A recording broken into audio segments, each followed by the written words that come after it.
Hey, it's Conrad Thompson, and you're listening to Something to Wrestle with Bruce Prichard. And of course, this past weekend, Bruce was in Saudi Arabia. He's wherever the heck Monday Night Raw is tonight. But he and I are going to be clicking record this coming Saturday. No PLE conflicts this weekend, so be on the lookout for a brand new episode of Something to Wrestle with Bruce Prichard next Monday. But today, we're going to revisit King of the Ring 1994. It went down at the Baltimore Arena in Baltimore, Maryland. I just heard the other day on commentary, Corey Graves say that his dad took him and his younger brother to that show. Of course, his younger brother is lucha star Sam Adonis. It's crazy to think that a young Corey Graves and Sam Adonis were at this show. And what an interesting show it was. The main event, probably one of the worst main events in pay-per-view history for the WWF. Roddy Piper and Jerry Lawler. Of course, we would see Owen Hart in the finals of the King of the Ring here against Razor Ramon. That's pretty fitting considering we just saw the announcement that the Owen is going to decide who gets a title shot later this year over the weekend. We also are going to see the Head Shrinkers taking on Crush and Yokozuna. Along the way, we'll see matches with Bret Hart and Diesel. How about that for a world title match? Jim Neidhart is in the corner of Bret Hart. Shawn Michaels is in the corner of Diesel. And a lot of other great talented performers are in these qualifying matches. Along the way, you'd see Bam Bam Bigelow and IRS and Mabel and Tatanka and Jeff Jarrett and so many others. This is an interesting time for the WWE because although it looks like, things are down and certainly creatively, this was not a good show. I mean, it wasn't getting any critical acclaim, but there's like 12,000 people there. It's interesting. They were certainly the top stars and the top dogs, but not exactly where they would be just a few years later. Let's talk about it. King of the Ring 1994 on deck for Something to Wrestle with Bruce Prichard. But let's get to it, man. King of the Ring 1994. We just passed the 25-year anniversary of this show. Went down in Baltimore, and it drew a sellout. 6,500 fans. $78,000 was the live gate. And it's going to do a 1.1 buy rate for a $2.6 million gross. And this is back in the day before there was a pay-per-view every single month. So this is actually the first pay-per-view since WrestleMania 10 and the second King of the Ring pay-per-view. Do you miss the old days of pay-per-views being a special occurrence, or do you enjoy the fast pace that we're on now, where it feels like as soon as one's over, it's time to start promoting another because it's 3 or 4 weeks away? Oh my gosh, man. I do miss the time in between. I miss being able to settle back, absorb what you just did and build to something new and have the time to actually build to it and have some fun building to it and get some good television out of it along the way, build the one big match versus the way that the business has evolved over the years is that you are constantly creating big matches all the time to get to bigger matches on the pay-per-views. So it's that leapfrog system. The leap has gotten a whole hell of a lot shorter than it ever used to be.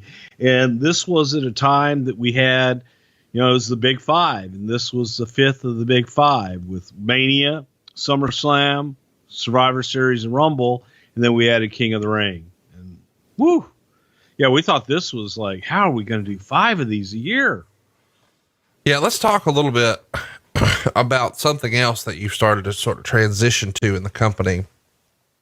You run some commercials in here pushing the new generation. And this has been talked about a lot, but you're comparing sort of the old regime, the Hulk Hogan era, with being slow moving, prodding, old, elderly, blah, blah, blah. But you're still going to manage to have some of that on your own too. But it does feel a little weird. It doesn't feel like something Vince would normally do. It feels like Vince, quote, wouldn't sell it. But now that Hogan is gone and it's become apparent, hey, he's going to debut with WCW next month in a pay-per-view Bash at the Beach with Ric Flair. Of course, that's going to really turn things around for WCW, and they'll continue that momentum with Nitro, and we know what's coming with the NWO, but we're already seeing Hulk Hogan, there's shots across the bow here. And so we're talking about new generation, but we're also promoting Macho Man. And we're talking about how this isn't the old slow plodding guys you've seen before, but check out Mabel. What did you think of the positioning of the new generation, and specifically shitting on Hulk Hogan? Well, I don't think it was so much shitting on Hulk Hogan as it was trying to distance ourselves from the past and trying to distance ourselves from what the company had been associated with for many years. And when you still have that lingering over your head and you're trying to promote Bret Hart, people are going to constantly compare Bret to Hulk, no matter what you do. So you have to do whatever it is you can on your side to change that narrative, however the hell you want to do it. And I'll never forget sitting in a room with some marketing experts. And one of the things is, you've heard me talk about it before, when we made the move to focus on Bret, we would often ask ourselves, what would we do in this situation if it were Hulk? Whether it was marketing or promotion or a match or whatever it is, you'd say, okay, well, if it was Hulk, what would you do? And you try and apply that logic. Sometimes it works, sometimes it didn't, because Bret was different. Bret was new in that role. And we're sitting around all these marketing geniuses and shit. I even want to say that we had an outside company at the time that had come in to advise us and try and help us out with some of these different ideas that we had. And the one that stuck was, when a brand new cereal or an old cereal or Coke or Pepsi or whatever, they want to reinvent themselves. It's, the new and improved, the new Coke, the new and improved corn crisps or whatever the fuck it is. And it was new and improved. It's new. So people, no matter, all you do is you put that fresh paint of coat on it. And, by God, you've got something new. So Bret was that new, fresh paint of coat. So, it was new and improved. And we were looking at guys like the 1, 2, 3 Kid, Razor and Diesel and Shawn, and just a younger batch, younger in comparison to what the previous regime had been. So let's put them up in the forefront. And as we get into this card, you'll see how well that worked out. Yeah. So that's what I want to talk about, especially for the goddamn closer. Well, yeah. So let's talk about it. I mean, this is the kind of point I was driving to. It doesn't feel like, it feels like a marketing decision, but not necessarily one that Vince is totally on board with. Maybe he is taking the advice of, hey, you got to put new and improved on it, and that'll maybe get some renewed interest. Okay, I get that. But he still sort of goes with what he knows. Your main event is Roddy Piper, who's 40 years old, and Jerry Lawler, who's 44 years old. And I think this is the first time in WWF history that two guys who are 40 plus are headlining a pay-per-view. So at the same time we're pushing throughout the show, this is the new generation. We literally have the oldest main event in company history at that point. Well, in our viewpoint, the King of the Ring was the main event. And that's the way that we were trying to position it. Your feature match, yes, without a doubt. One of the main attractions was the old timers in Roddy and Jerry. And you look at it now, hell, they're kids in comparison. And both of them could still go. But when you are looking at, and I think that from the overall viewpoint, looking at it going, new and improved, well, damn, man, you bring me back Roddy Piper and Jerry Lawler's 100 years old, and Jerry Lawler wasn't 100 years old. Jerry was still new to our audience. Right. At that time. So at least that was new, but Hot Rod was a blast from the past. So that was kind of mixing the new with the old and trying to help elevate the new generation, if you will. Well, everybody knows what I'm about to do. AJ Styles is 42. John Cena is 42. So while we're talking about these guys as if, they're so past their prime, Piper here's 40.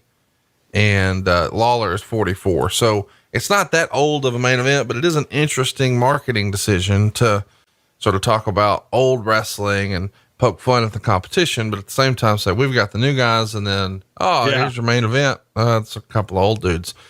Macho Man's on this show, and we're going to talk about him, unfortunately, for drawing the short straw and having to carry Art Donovan this entire show. But how did he feel about the promotion of the new generation? You're specifically taking shots at Hulk Hogan, which, depending on the day of the week, he was probably 4. So he's probably 4 in this era, but he's got to wonder, hey, wait a minute. I don't want to be done in the ring. What's that mean for me? Right? Yeah. But this was also during the time that Randy was indicating to us that he wanted to be done in the ring. Randy didn't want to take bumps anymore. Randy was looking at this period in his life to make the move into the office. He wanted to work behind the scenes. And I think that pride and everything else, that Randy never wanted to get out of the ring, but at the same time, the business side of Randy was saying, yeah, let me get out of the ring. Well, that's going to be hard today. To get out of the ring and get behind, do the commentary, do the color commentary, but also help us out with creative as well. And that was a decision on Randy Savage's side. And Randy liked pushing the new young talent. One of Randy's charges, per Randy himself, was, I'll show you how to get these new guys over. I'll get them over, because it's going to take an old timer like me to do it. So he had that attitude. And, contrary to so many of the things that I've heard and other people have reported over the years, Randy wasn't that bitter guy. I don't want to get out of the ring right now at the time. Randy was the guy that was pushing the young kids. Randy was the guy pushing, man, let me get in there and help out. Let me go on to the next stage of my life in this career, because I don't want to be battered down and beaten up when I'm 50, 60 years old. Let's talk about where we are in the business of the World Wrestling Federation. Your average attendance in June of 93, 2,610 fans. A year later, you're up 11%, 2,940 fans. Your gate is also up about 10%, going from 33,000 and change to 37,000 and change. And you're actually selling out some house shows here. Not a ton, but it's still happening. Ratings are down just a little bit, but maybe not enough to really mention. But something that is worth mentioning, Meltzer's going to report that the Steiner Brothers no-show opening weekend because they're trying to quit. Apparently they tried to give notice earlier in the week. They've been unhappy with their pay for months. They're used to a guarantee from WCW, and they were earning around $300,000 with WCW. And they had a backup plan to go work in Japan, where they thought they could make about 12 grand a week.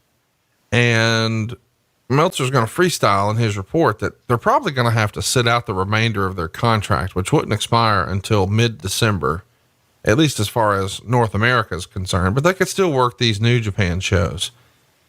Meltzer would say, really, the Steiners-Titan relationship was doomed when they signed the big money New Japan contract, because it set a bad precedent in that a Titan push commodity would have a higher money priority somewhere else.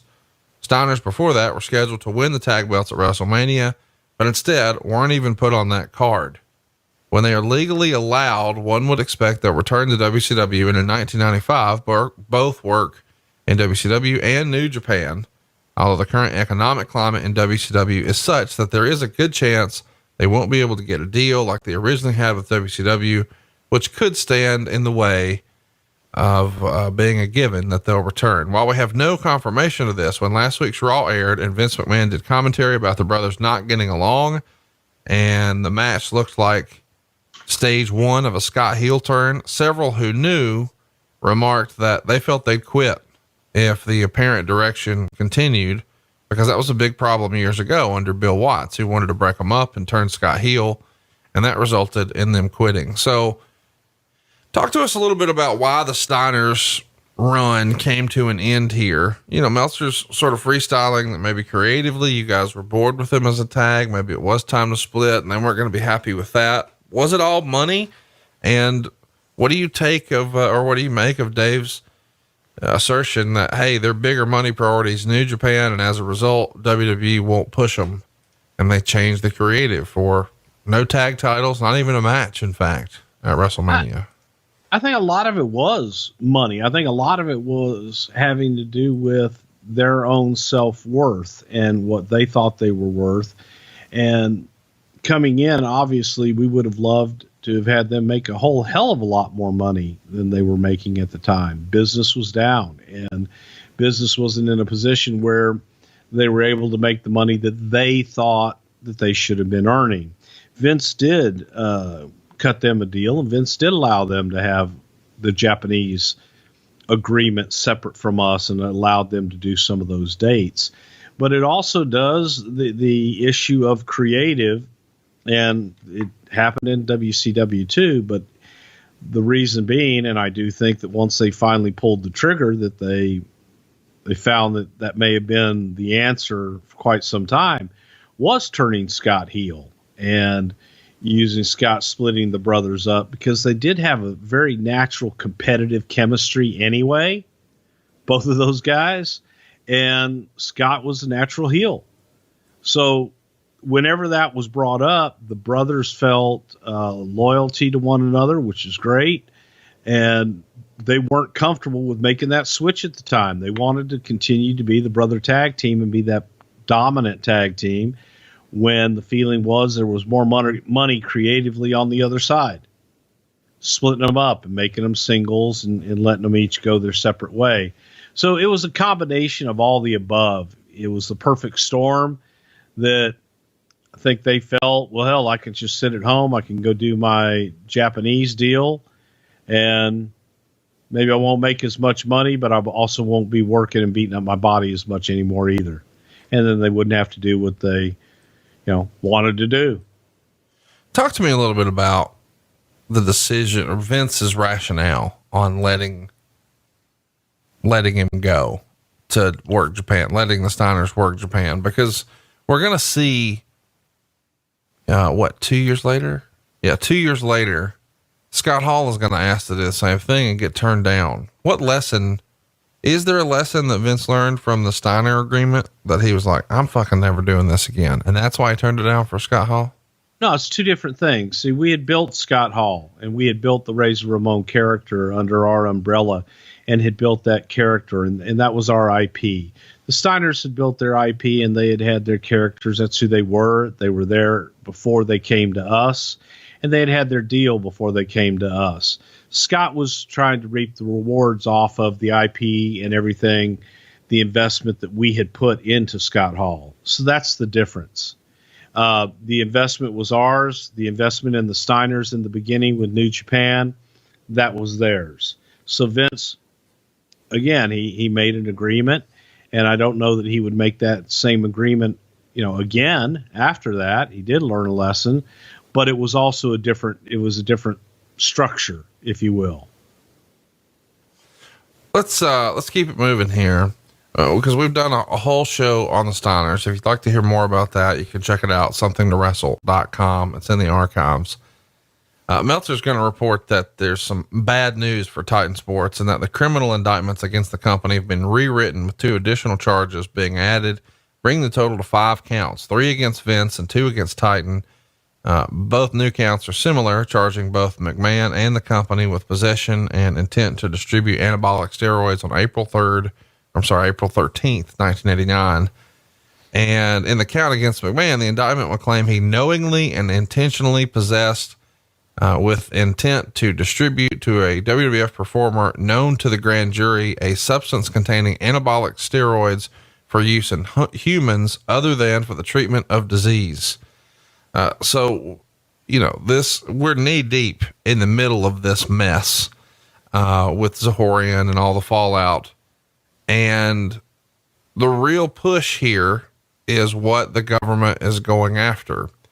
The additional 2 indictments increase the maximum penalty against McMahon upon conviction from 8 years to 11 years in federal prison, in the trial currently scheduled for July the 5th at the Nassau County Courthouse in Uniondale, New York. The amount of potential fines against Titan Sports and McMahon with the added indictments are $2 million. And the most damaging potential penalty, the government's attempt to seize Titan Towers, the WWF's $9.5 million office complex in Stamford, was dropped a few weeks ago, as was widely reported. Titan's lawyers have a hearing on April 29th before Judge Jacob Mishler in an attempt to get the case dismissed before a trial. So I guess it's good news that, hey, they're not coming after the building anymore, but they're still piling on these counts. This has got to be the most stressful time in Vince McMahon's entire career, is it not? Without a doubt, because at this point, the government was just grasping at straws. They realized that they didn't have a case. They realized that everything that they were doing was just a witch hunt. They weren't getting any evidence. They weren't getting anything substantial. Got a lot of hearsay, rumor, and innuendo and bullshit, but nothing that actually added up to anything. There was no illegalities. It was just something that they kept trying to trump up more and more charges. So if you have one that may seemingly look like, okay, there might be a little smoke over here, well, let's file another one very similar to that. Now there's going to be two. Same charge, same shit, same everything, but different name. And let's try that, because then it'll add up. It'll make it look worse. And that is what the federal government just continued to do. They just kept trying to intimidate. They kept trying to add things that were just erroneous and completely false to try and make their case look stronger and look bigger in the public eye. And it was bullshit. And it quickly got thrown out and it was laughed at, which is another reason that so much of this is everything got closer and closer to the actual trial taking place, that the government was just losing face with the judge, with court, and everybody else, because they're going, what do you really have? Do you have anything? And they were quickly finding out that they had a house of cards.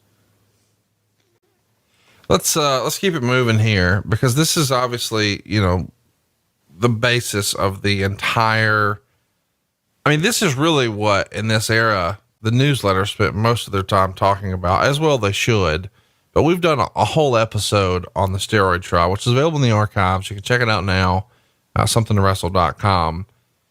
But I do want to mention that, once they got digging here, it becomes, as you said, a house of cards, and they're just grabbing it, whatever, including a report on April 22nd in the New York Daily News saying that Vince McMahon ordered Howard Finkel in February of 90 to take an HIV blood test on behalf of Terry Bollea. So fraudulently, because it's required by the state licensing authority. And this makes all the New York radio and TV media throughout the market that weekend.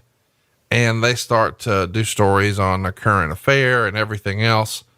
Don't get me wrong. I understand, that at this point we're just trying to dig up anything we can, but fresh off of, and maybe some folks are too far removed from that era or too young to remember it. But when Magic Johnson got HIV, it created a whole new awareness, in America, at least with a different section of America. And the idea that now, there's a report that someone had to take an HIV test for Hulk Hogan. My goodness, people are going to jump to some crazy conclusions on that. Are they not? Well, okay. A report from whom? Right. A rumor, a bunch of bullshit. And, internally, never heard that, and heard it externally, which is laughable, because if anyone that ever has known Howard Finkel, I believe they called him a loyal lieutenant. Yes, Howard would do anything, but the last thing that Howard would do would be lie, and the last thing that Howard would do would put himself in a position where he would have to testify or where he would have to do something. He couldn't do it. Howard would break. He couldn't do it. Right. And I don't think that Vince would ever put him in that kind of a position to do something like that. So it was rumor. It was nasty. It was mean spirited, but it was another tactic to get people to say, hey, look at these dirty bastards. Look at this shit they're doing. We have no proof of this, but I'll bet you that they had Howard Finkel do it, because Howard doesn't do drugs. Howard doesn't do anything. He's a loyal soldier. He'll do whatever Vince McMahon tells him to. And that evil bastard probably told him to do it. That's just bullshit. Well, here's the thing. Here's the result of the report, though.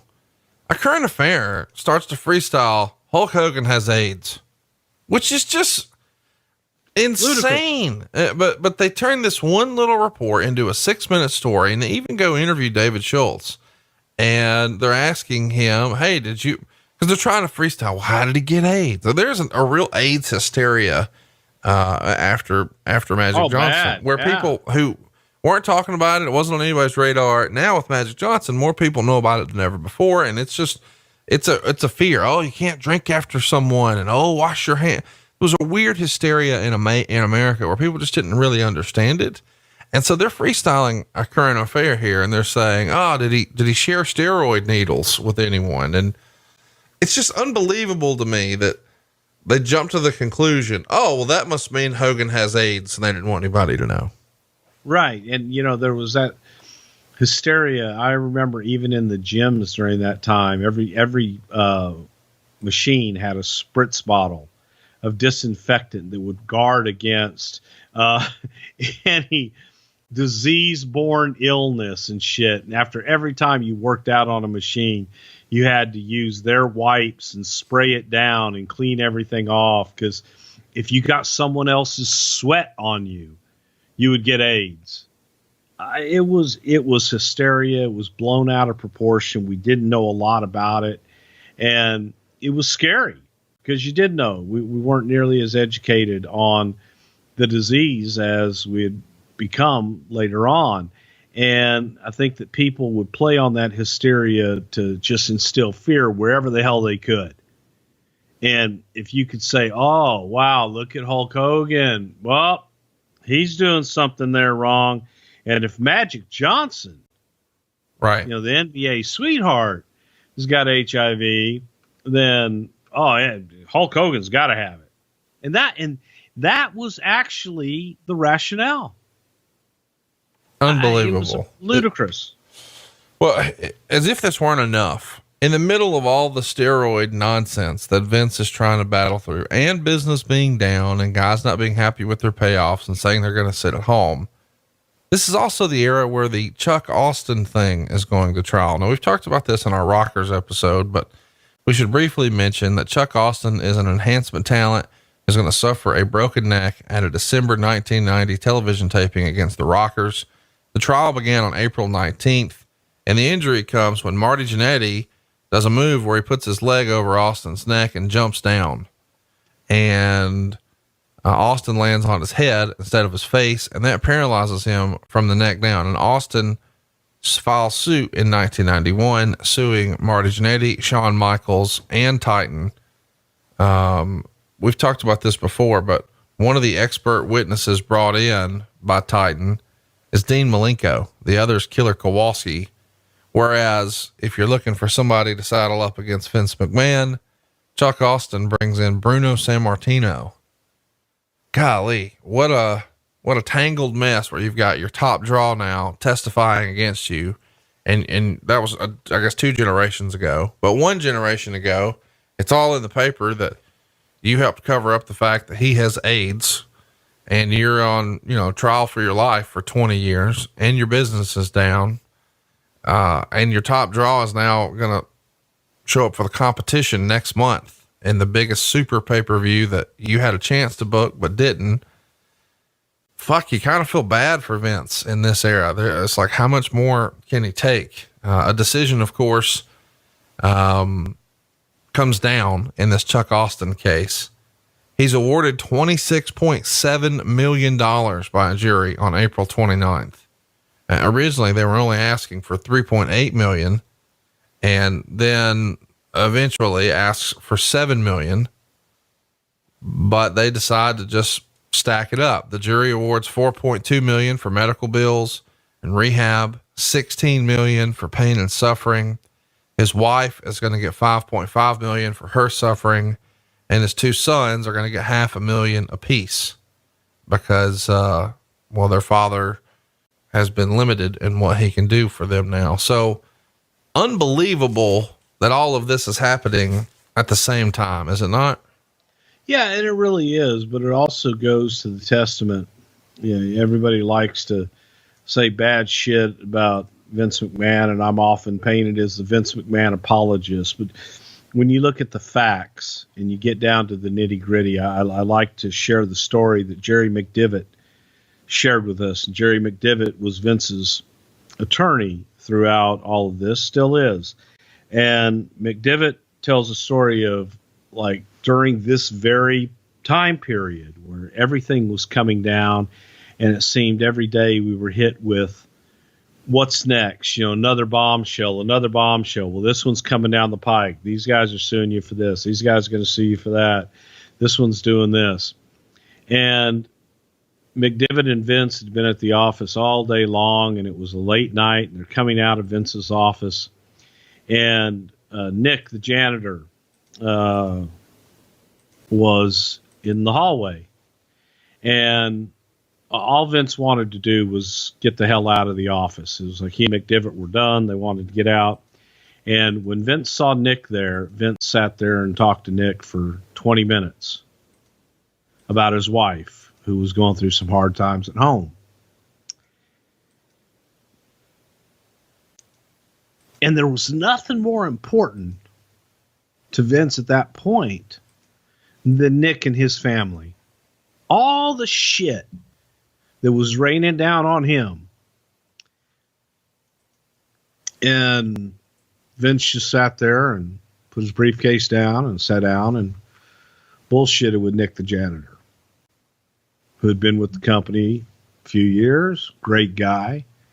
And that's the shit that his world's, to some people, is collapsing all around him, and he's holding it all up and still just worried about everybody else.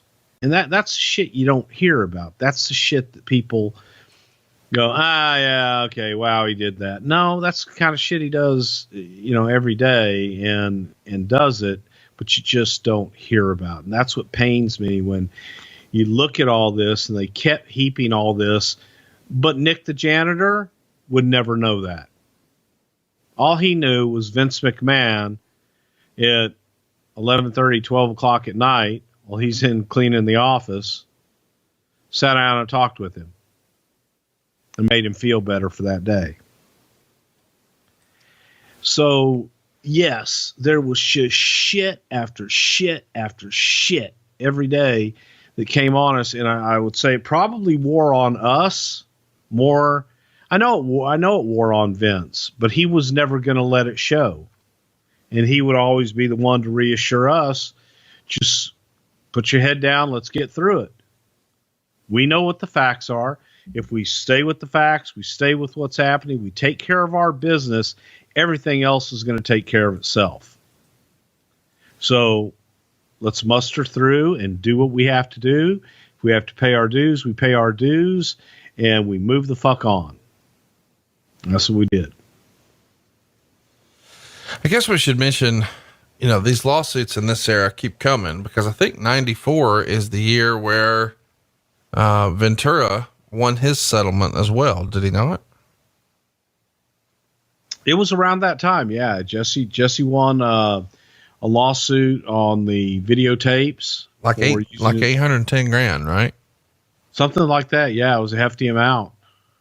It's just amazing to me that, you got the Chuck Austin thing and the Ventura thing, and the steroid thing all at the same time. I mean, really the same timeline.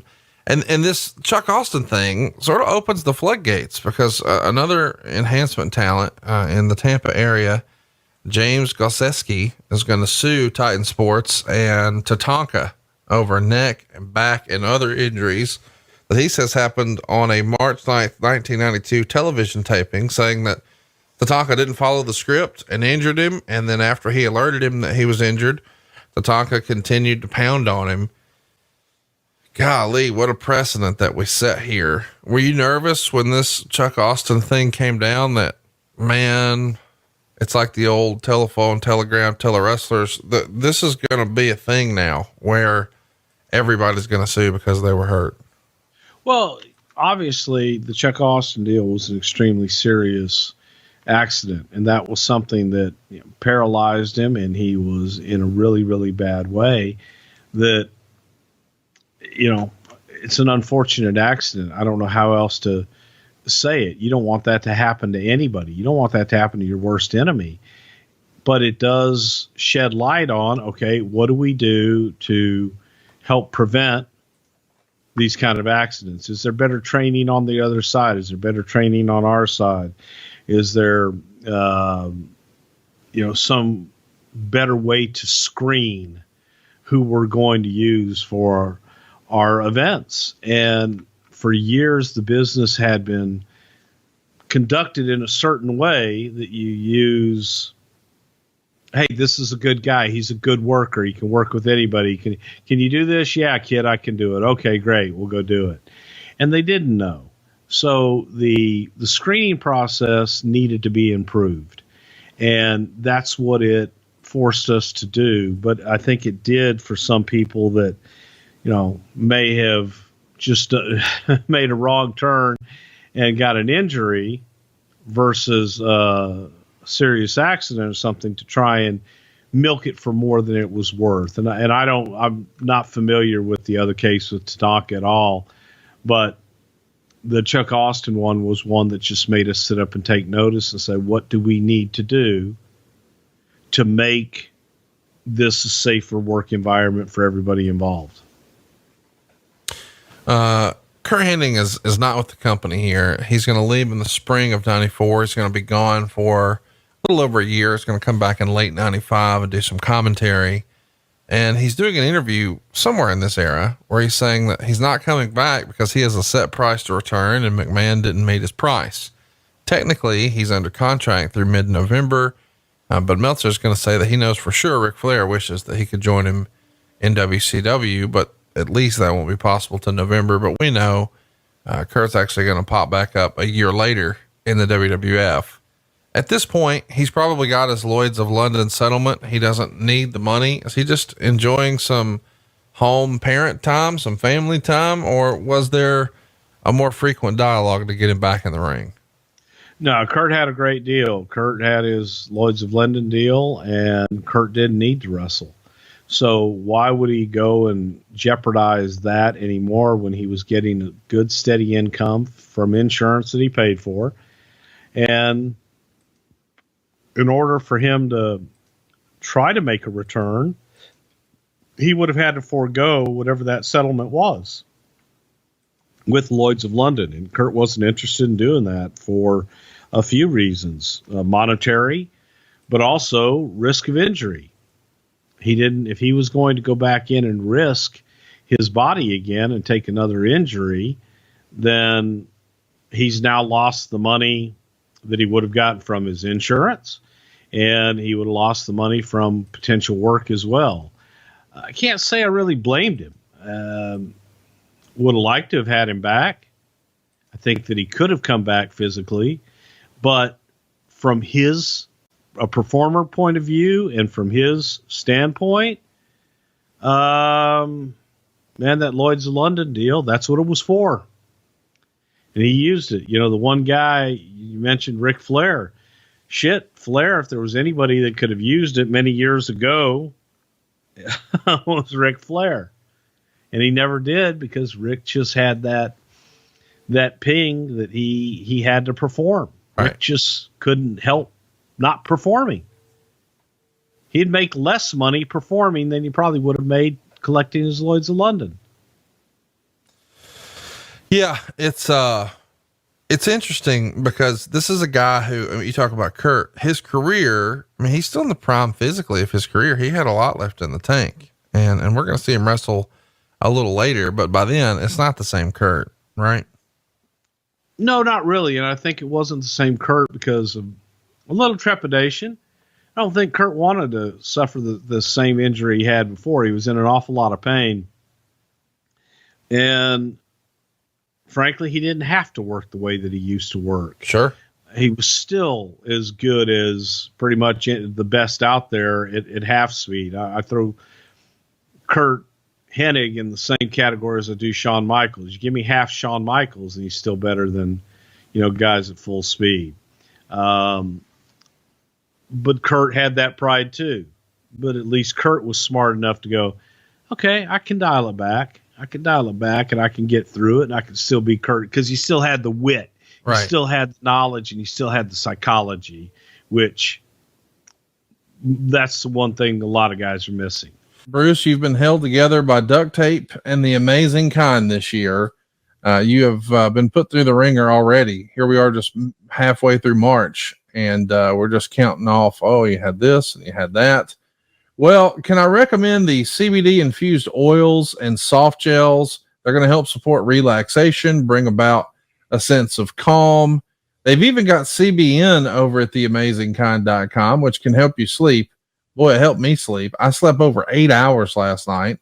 And a lot of that is because I took some of the CBN from theamazingkind.com. But Bruce, the infused oils, man, those have been a real game changer for you during all this, have they not? Absolutely. Also, the topicals to place on when you have a really bad knee or something like that. It goes directly to the source. It goes directly where the pain is. You can put it right on it, and you're going to feel relief almost instantaneously. At least I do. So you want a great night's sleep, you got the CBN, okay, with CBD. Awesome. But you use those topicals and put it directly where the hurt ails you, all right? You put it where it hurts you, where you're ailing, and you're going to see a big difference. Like I said, I see it damn near immediately and live by it.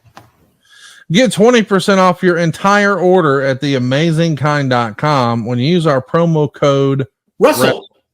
That's 20% off when you go to theamazingkind.com and you use our promo code Wrestle. They got something for everybody.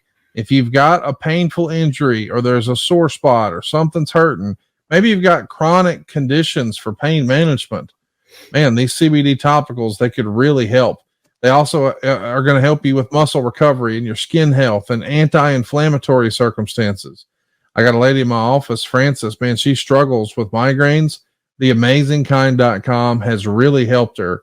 But if you're struggling with sleep, if you've had some insomnia issues, or if you can fall asleep, but then you can't stay asleep, or maybe you just have trouble falling asleep, man, the Amazing Kind can hook you up with their CBN.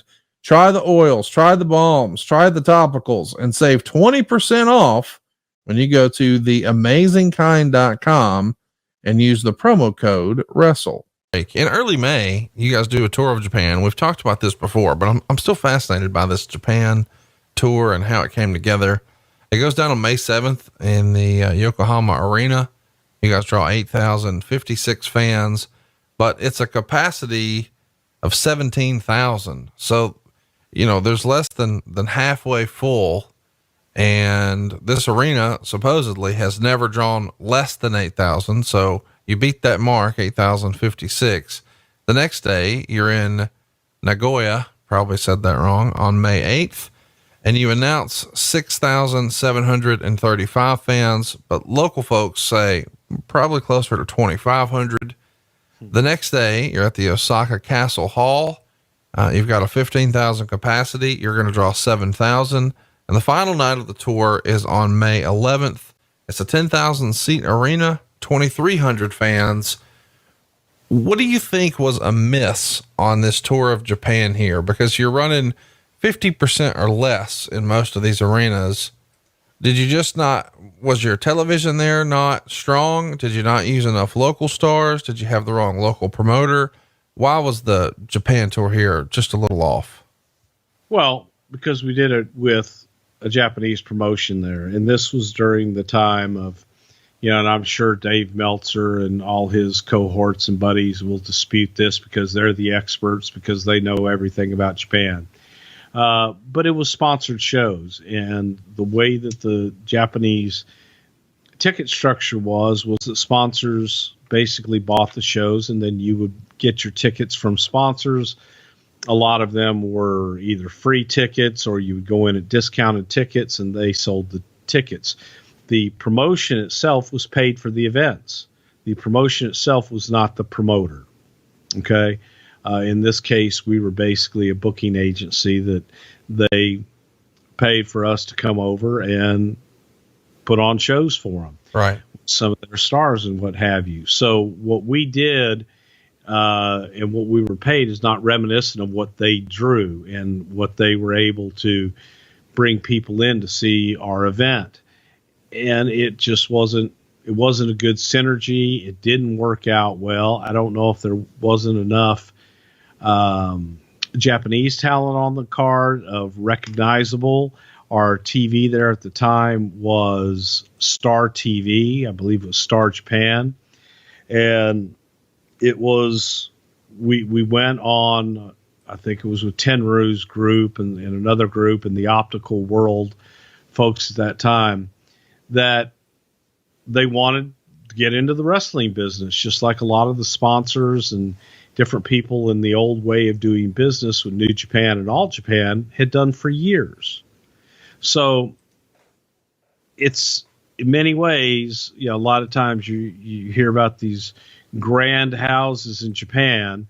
Well, when you're talking about some of the buildings, they sold out. Those are 1,200 seat arenas. These are smaller arenas. These were big arenas we were running, and they felt they could draw them with the WWF, just the name alone. And there wasn't a lot of promotion any more so than what was done for the smaller Korakuen halls and things of that nature. So it was a different way of doing it.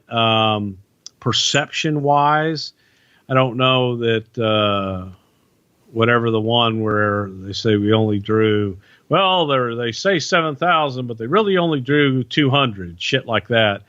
I believe that's probably highly exaggerated in the opposite form to fit their narrative. But it wasn't stellar business that made us say, well, shit, let's go back there and get our ego boost.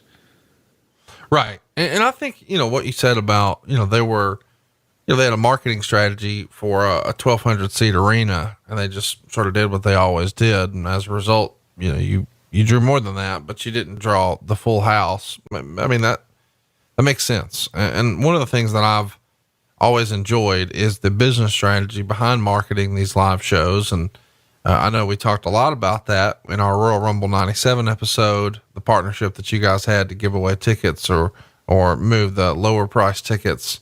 But one of the things that I found in the research here, this is according to the Observer, Domino's Pizza has bought a major corporate sponsorship, rumored to be $250,000 for SummerSlam. Domino's delivers WWF SummerSlam will be the advertising campaign, which will include all advertising for the show. The WWF will heavily plug Domino's throughout television in July and August on TV and on the pay-per-view show, constantly plugging that you should order pizza now. Domino's will have a SummerSlam box top on all pizzas delivered in July and August. And since the box tops are already produced, the main event advertised for the show will be Undertaker versus Undertaker. So forget the spoiler piece of that. Who put a deal like this together with Domino's? Because this is fascinating to me. Fucking huge. This was going to be our first, I think, I don't even think we had a major sponsorship for WrestleMania yet at this point. And Jim Rothschild in the New York sales office, who was the vice president of sales in New York, great guy, had put this deal together. And it was a national sponsorship where Domino's would be tagged on everything. And I want to say that from the time that we started the promotion until SummerSlam was like something like 60 million impressions, which was unheard of because we put it everywhere. Right. I mean, we had it everywhere. So every time that Domino's logo came up, that's an impression. And we did it everywhere, and it was amazing. The best part of it for me was working with Leslie Nielsen and doing all of those. We're going to find the real Undertaker and go back and different things. But I learned so much about television and film and just simple storytelling from Leslie Nielsen during the several weeks of working with him. Class act, class guy, but he was the spokesman for it as well on our side. So we had gone out and we'd gotten Leslie Nielsen to be the face of it. Domino's paid us, we paid Leslie Nielsen, and the promotion did gangbusters for us, just sheerly out of recognition, because every time that you got a Domino's pizza, you got that flyer right on top of your pizza for SummerSlam. And it started early. It started early before the damn match was even announced, I believe.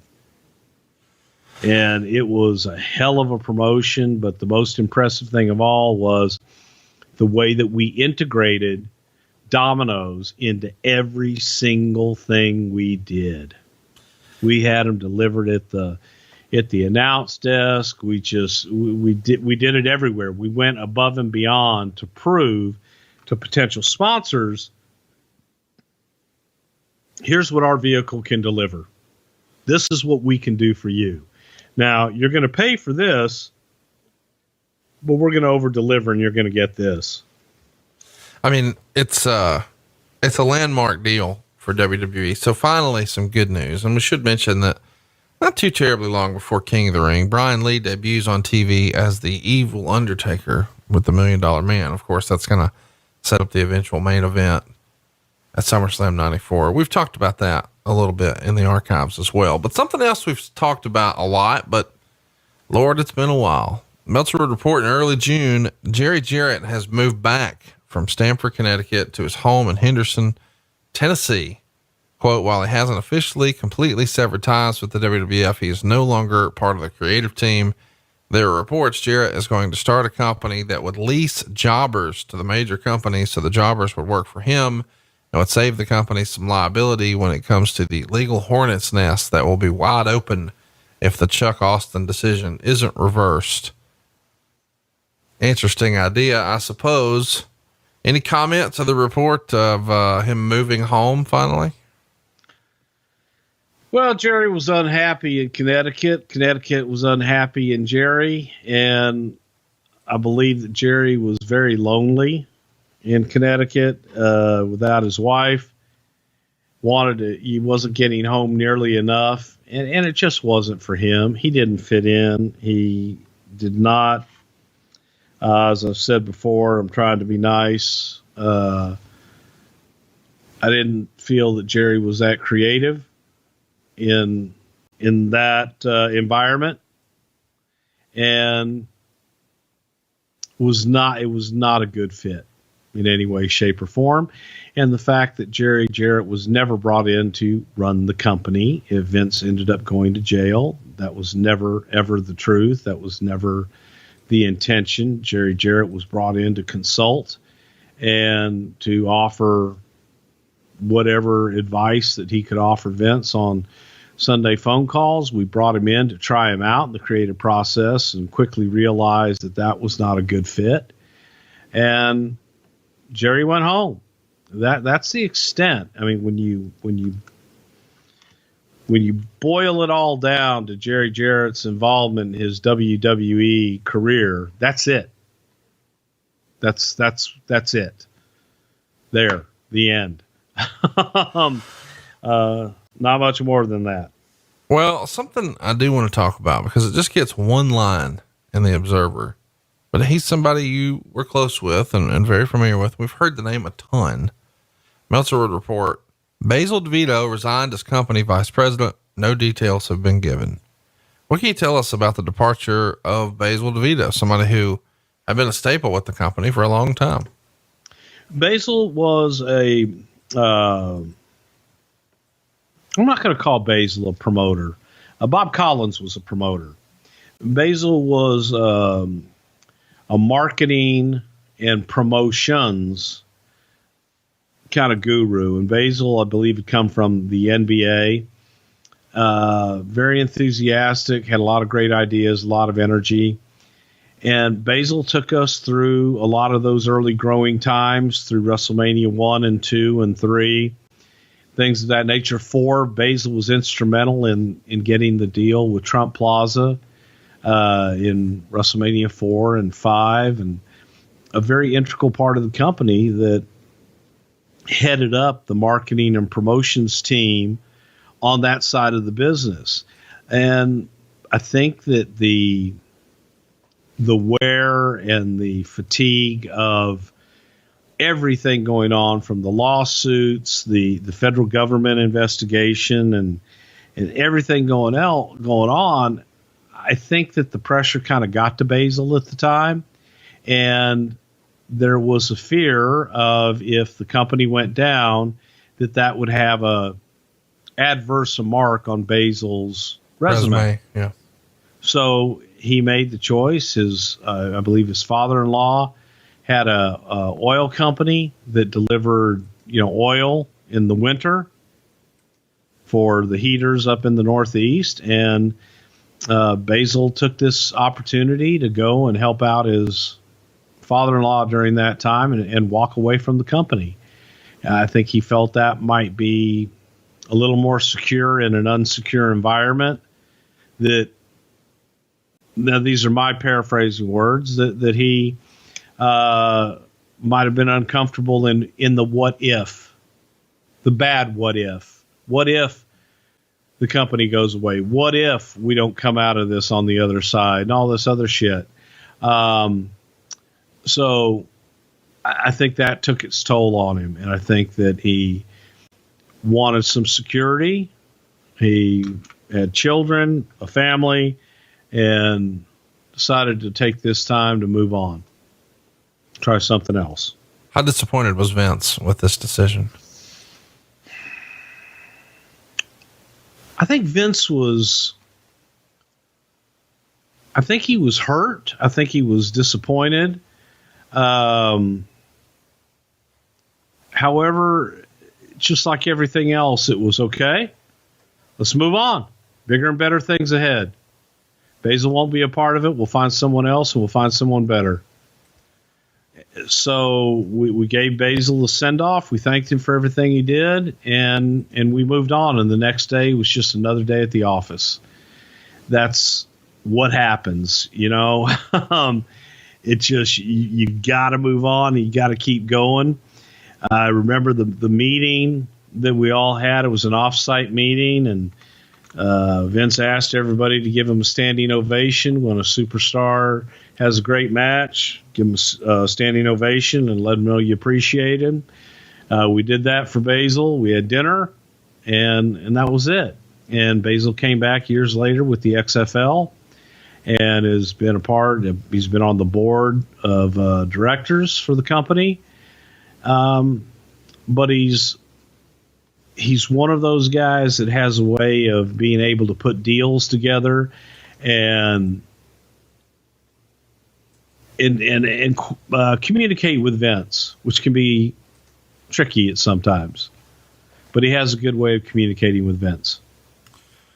Let's talk about the 1994 Hall of Fame. You guys have a ceremony for that in early June at the Omni Inner Harbor International Hotel. Arnold Skaaland would be inducted by Bob Backlund. Bobo Brazil would be inducted by Ernie Ladd. Buddy Rogers would be inducted by Bret Hart. Chief Jay Strongbow would be inducted by Tatanka. Classy Freddie Blassie would be inducted by Regis Philbin. Gorilla Monsoon would be inducted by Jim Ross. And how about this little footnote? James Dudley would be inducted by Vince McMahon. And lots of people have sort of freestyled over the years. Hey, if this guy goes in, the only guy who can induct him is Vince McMahon. And the name you hear most often with that now is The Undertaker. But we've also heard reports, at least this year, or if you even mention Vince McMahon's name, you find your ass fired. James Dudley going into the Hall of Fame and Vince inducting him. We've got some listeners who may not be familiar with James Dudley and his family relationship with the McMahons. Chat everybody up about who James was and why Vince wanted to be the one to induct him. Well, James Dudley was the original bad Leroy Brown. And when I say the original bad Leroy Brown, I'm not talking about the wrestler. I'm talking about the man that Jim Croce wrote the song about. And James Dudley was one of the top stars of the Negro League, the Baseball Negro League. And absolute, just top-notch baseball player that before segregation Jim Dudley had the opportunity to play in the majors, he would have been a huge star. A giant of a man, and he was from Washington, D.C. He had a relationship with Vince's father, Vincent Jess McMahon Sr., and they did business together because if you were going to do business in certain parts of Washington, D.C., there were segregated parts where it was very difficult for people to do business, for a black man to do business in a white part of town and a white man to do business in the black part of town. Well, James Dudley was able to bridge that with Vince McMahon. And James Dudley was able to go in and say, Vince McMahon's an honest guy. We're going to do business with him. And if anybody has a problem with it, then you've got a problem with me. So Jim helped Vince tremendously in his business. Vince brought James into the wrestling business. James was also the first manager for Bobo Brazil in wrestling. So Vince McMahon made him a manager as well. But Mr. Dudley, who is how I referred to him out of reverence and a great deal of respect, because of his life, just an incredible life story of everything that he came up through and from and what he lived through, and was one of the kindest, most gentlest people you'd ever want to meet. But Mr. Dudley would come into Baltimore. He would go into Vince's office, which was about the size of a shoe closet. It could hold maybe 4 people. And Mr. Dudley would sit in Vince's office all night long. Vince would do business all around him, with Jim just sitting there.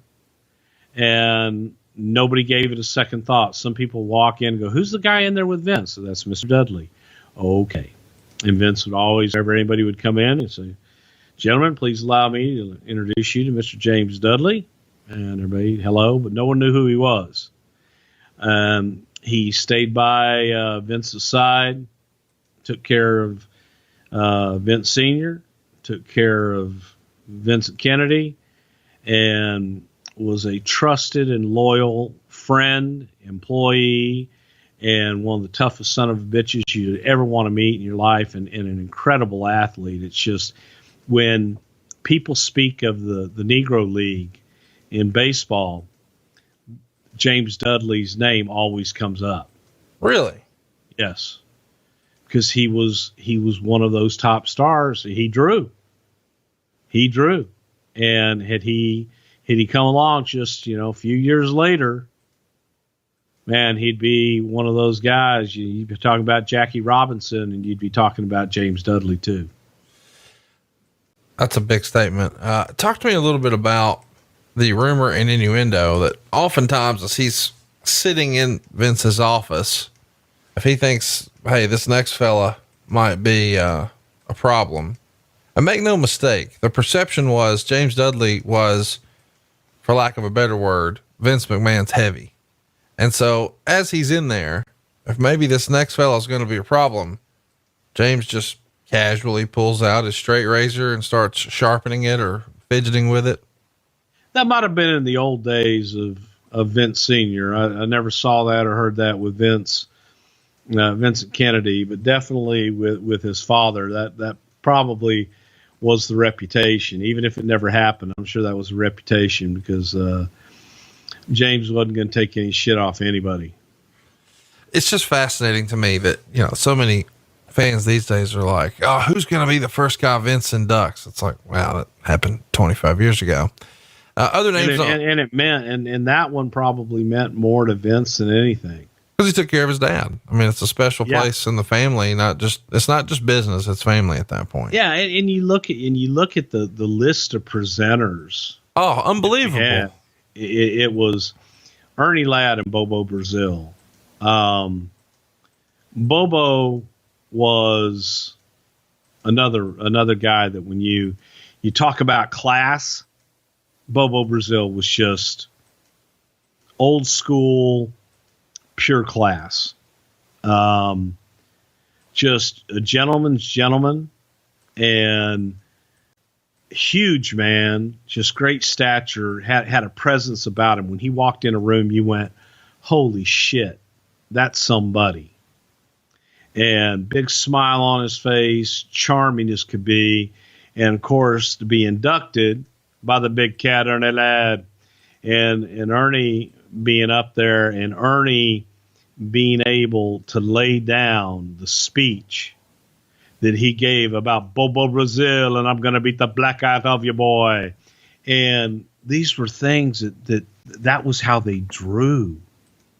And it was, you couldn't get away with any of that today. But Bobo and Ernie had so much respect for each other, and Ernie had a way about him of articulating and talking people into the arena, and the legendary rivalry between Bobo and Ernie and the two of them together, just to see them together after all those years was amazing to me. And then Regis Philbin coming in and doing Fred Blassie, and Fred Blassie bringing damn near the whole room to tears. His wife, Miyako, she was this wonderful, wonderful woman from Japan. And Freddie has this gruff exterior. However, with his wife, he was a little teddy bear. And on this one night, you got the gruff, legendary, classy Freddie Blassie, you pencil neck geek, and I'm going to do all this to you, to get on up here, you little Jap, and come get something. And everybody was just aghast. He just referred to his wife this way. And he got up and proclaimed his love for his wife and how this woman had kept him alive and was the most wonderful thing in his life, and presented her with this big diamond brooch and all this shit. And she just, another one. It was this group of people that went in were just so reverence to me, man. This was a special Hall of Fame, because it was those guys that were the foundation of the business back in the day. You know what I mean? And Regis Philbin jumping at the chance to asking to induct Fred Blassie because of their history in California when Fred Blassie was making his name out there, and Regis had a television show, and Regis put him on because he loved wrestling and he loved Freddie. And that's when I got to know Regis, and it was just a magical, neat night. Buddy Rogers is being inducted here by Bret Hart. What can you tell us about that? You know, Buddy, being Buddy, was,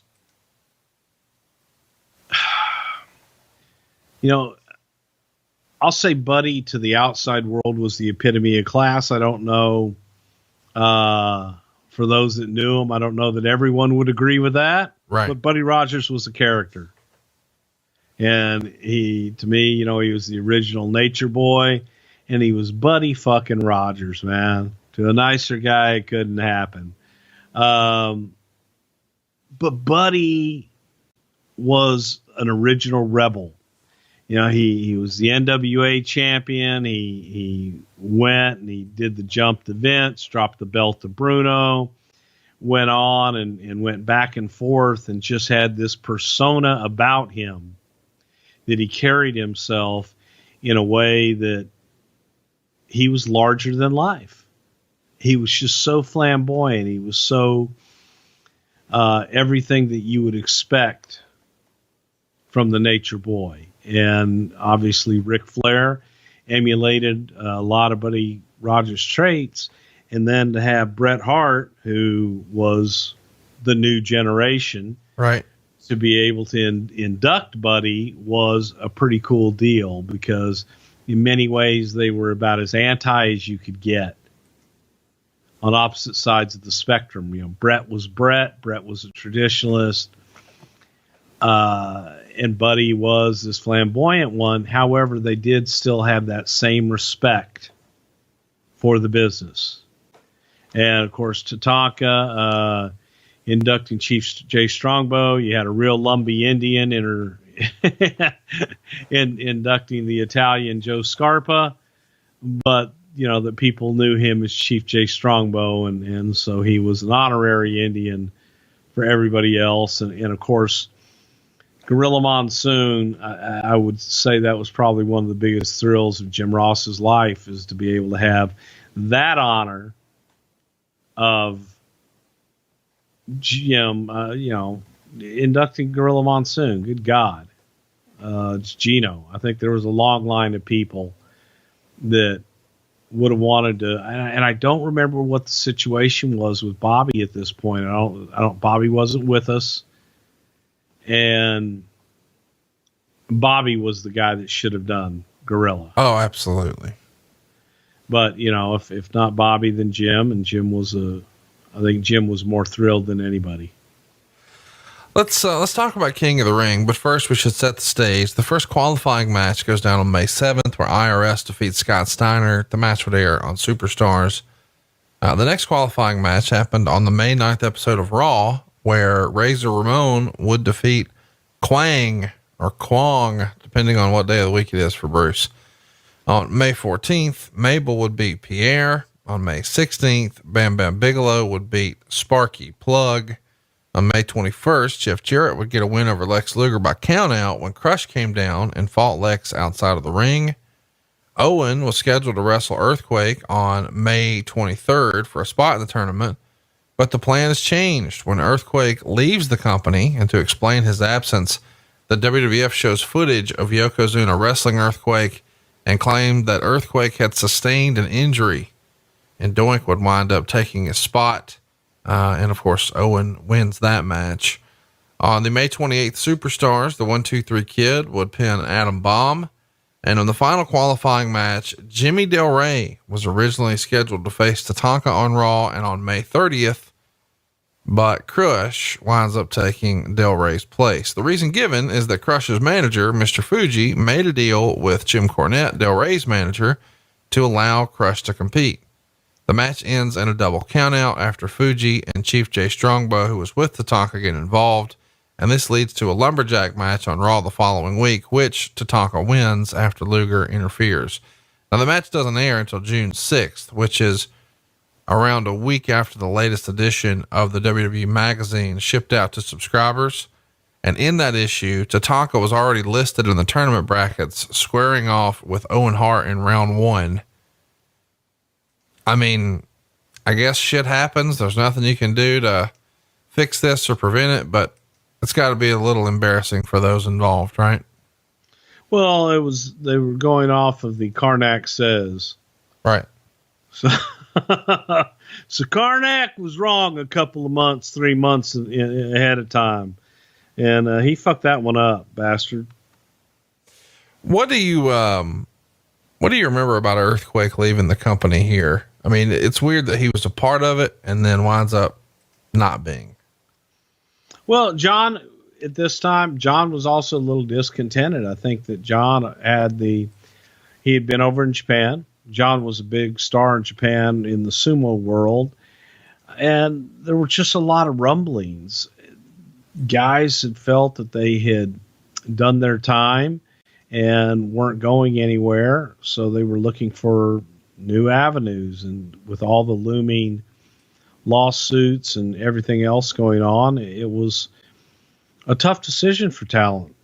If your contract's coming up, do you want to weather this out, or do you want to sit out and see what the hell's going to happen? And John was one of those that was in that situation. Plus, he had an opportunity, same thing, to go back to Japan and maybe make some good money and not have to travel as much. And that was what was weighing on him. And he just looked at it as an opportunity. His body was breaking down.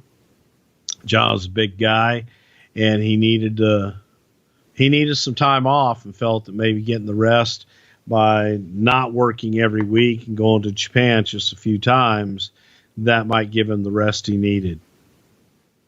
When guys are feeling like, well, it's not ever explicitly said, certainly some guys are like, oh, fuck, man, now's the time to jump off this sinking ship. Does Vince sort of make a list about, I'm going to remember that? Vince understood. Vince, especially during this time, Vince understood, because we weren't signing new talent. And when you're not signing new talent, a lot of the old talent's looking around going, well, shit, who do I have left to work with? And what is there left for me? So you've got to make that business decision of, and maybe WCW doesn't want them.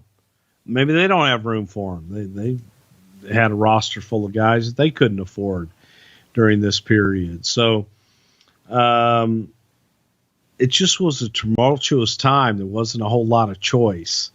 And if you didn't have that Japanese or the European connections where you could go and get work, 4 to 5 times a year for extended periods of time, you had to do something. And it was lesser two evils. Which way are you going to go? And yeah, it was tough. It really was tough. But I think that everybody just had to make their own decision and weigh it out in their own mind with their own families and see what's best for them. We should mention that, as if this isn't enough on Vince, all the stuff we've ran through with the lawsuits and steroid trial and all the business challenges that we're going through, he's going to miss the King of the Ring, because he's got a herniated disc that he suffered, and then had to have repaired surgically. I don't know, less than a week prior to this. Is this the first pay-per-view you remember where Vince wasn't there? Yeah, it was. Sure as hell was. And it was also, during the time I remember going through, and the first TV that we took Vince to, which was after this, was White Plains.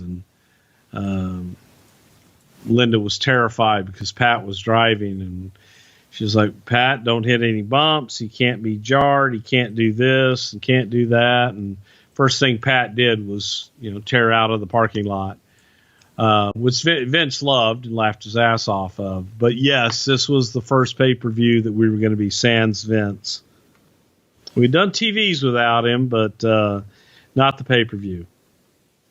So as a result of Vince missing this, it's Gorilla Monsoon, it's Randy Savage, and it's fucking Art Donovan doing commentary. Now, I would assume the original plan is for Vince to be the other guy in there and not Art, and you guys had to call an audible, and you went with a linebacker from the Colts in the 50s and a Hall of Famer. But wow, chat me up. How does Art Donovan get in this spot? Well, that's a funny story. And it wasn't because Vince wasn't there. If Vince had been there, he probably would have done the play-by-play in place of Monsoon, because he had the rapport with Randy and had been working with Randy. And it probably would have been a little bit of a different dynamic. And Monsoon working with Randy was new as well. So you got new Randy and Monsoon, and then you add in this guy that last watched a wrestling match probably on the DuPont network with Gorgeous George. And Art, we were in Baltimore. Art Donovan was a big name in Baltimore, and Art was doing a television show, and he also did a radio show there. Very quick-witted, funny, off the wall, but football-oriented shit. Baltimore-oriented shit. So people in Baltimore, he was a hometown son. He was their guy. He was lovable Art Donovan, and people enjoyed his wit and his wackiness, if you will. But then there's the rest of the world that doesn't know who the fuck Art Donovan is or care. So we had gone back and forth, and Kevin had a rapport with Art, Kevin Dunn, and thought, well, we could try this guy. It'll mean something for Baltimore. It'll sell some tickets in Baltimore. And who knows? If he's half as entertaining as he is in the shit that he does in Baltimore, maybe he can adapt, man. Maybe, Monsoon can bring it out of him. Savage can bring it out of him. He can have some fun asking some wacky fan questions from the standpoint of a guy that's never seen wrestling before. And throw out some weird observations. Well, that part we got. Yeah. How quickly do you realize? Let's talk about the prep. When you make the pitch, you make the offer, you make the presentation. Does anybody say, okay, we got to get him all these tapes and he needs to come to the production meeting? Or I'm not saying that to be a dick. I mean, clearly none of that happened, but maybe some of it should have. When did you realize, we fucked this up? When the camera rolled. when the red light went on. No, I don't. You know what? I don't think that any of that would have helped. I don't think that him watching a second of tape. Well, here's what I mean. Like, had he been to a production meeting or watched tape with some of you guys, my question is, would whoever was with him, wouldn't they have maybe at that point said, oh, fuck, we can't do this. We need to call an audible and get out of this. We were already there. Okay. I mean, we were already there, and it was awful in many ways. When we looked at the show on paper, it was a very simplistic show. Straightforward, man. It's a tournament. It's King of the Ring, and then you got Piper and Lawler at the end. It wasn't that fucking complicated. It's a tournament. So we felt with Monsoon and Savage as the anchor, we've got it. And Pat and I pretty much, we had the show in the back of our head. We had it in mind. I get a phone call the morning of from Ricky Medlock, who was lead singer for Blackfoot. He's with Leonard Skinner now. And Ricky's a friend of mine. And he says, hey, man, you guys are in Baltimore. I'm across the street at the stadium. I'd love to come by and see some of the matches and shit. And, if you guys get done, come on by the concert. And I'm thinking to myself, oh, well, shit, man, that's Ricky Medlock. I'm a big fan of Ricky Medlock. I love Blackfoot. He wasn't with Skinner yet, but goddamn it, he was Ricky Medlock. And I love Ricky. So I said, well, what time's your show? And their show, they were about an hour and a half after us. I said, well, you want to come by and do America the Beautiful or Star Spangled Banner? And he says, yeah, sure. I don't give a shit. So I called Vince. I said, hey,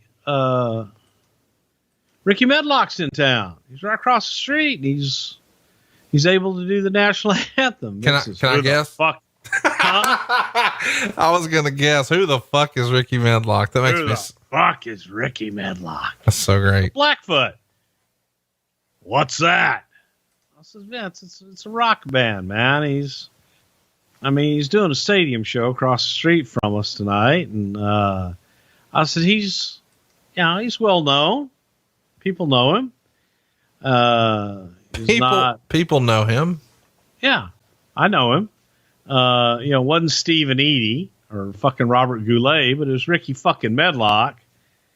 And he's like, is he any good? I said, he'll be great. I said, he'll be different, but he'll be great. So I said, hey, Rick, man, can you come on by, do a sound check? And we didn't have the, like now they've got those really great, the shit I always want on stage. Sorry, folks, my shit's kicking in. Hey, you're doing good, buddy. With 4,000 stitches in your mouth and all hopped up on pain pills, we're having fun. Thank you for making the time. We didn't have the good monitors in the ring and shit, but like now they have them in your ears. Those really great where you can hear yourself, and you don't have to when you're singing. You don't have that delay, and you need to hear yourself in real time when you're singing. And he comes out, he says, oh, you guys don't have that. I said, no. He goes, it's all right. I can count. I can do it. I got it. So he did a few rehearsals. I thought he sounded great. It's Ricky fucking Medlock, man. Leonard Skinner. There's nothing anybody can say bad about fucking Ricky Medlock. I'm sorry, man. I love him. And so Vince says, how was it? I said, it was great. It'll be good, man. It'll be different. We got old and we got new. With Art Donovan, and you got Ricky, who was current and had a hit, train, all the shit. And we opened the show with Ricky.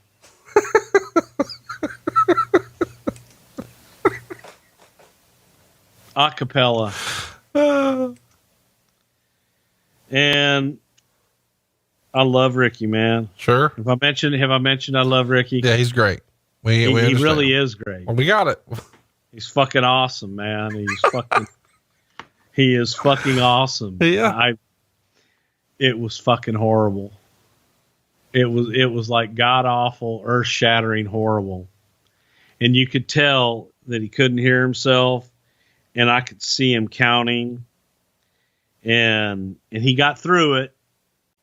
And I loved him for coming and doing it. And it took giant coconut balls to call me in the morning, to come over and do a sound check, and then come over and do our show right before going over and doing a stadium show across the street. And I loved him for it. And I was so grateful. But it wasn't one of our finer, it was not good vocal moments. It wasn't good. And he was dressed like Ricky Medlock. Yep. Which is cool. But everybody else is in tuxedos and all this other shit. And then there's Ricky.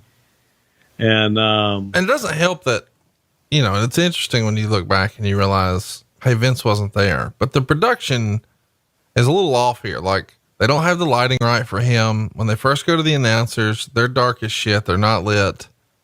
There was a lot of production snafus here that weren't normal for the company at the time. Is this a cost cutting measure? Are you using different folks for a different union? Is there less production meeting and attention to detail without Vince there? Is it sort of, talk me through that. This was and I love Roddy Piper to death. This was, a lot of this was Roddy Piper. You see, I was the conduit with Roddy Piper. And so when we had Roddy and there were issues, I would deal with Roddy. Well, Vince could go deal with everything else. In this situation, we didn't have Vince to deal with everything else. It was just Pat and I there running the whole show by ourselves. And I still had to deal with Roddy. And there were still just some creative issues to be worked out. And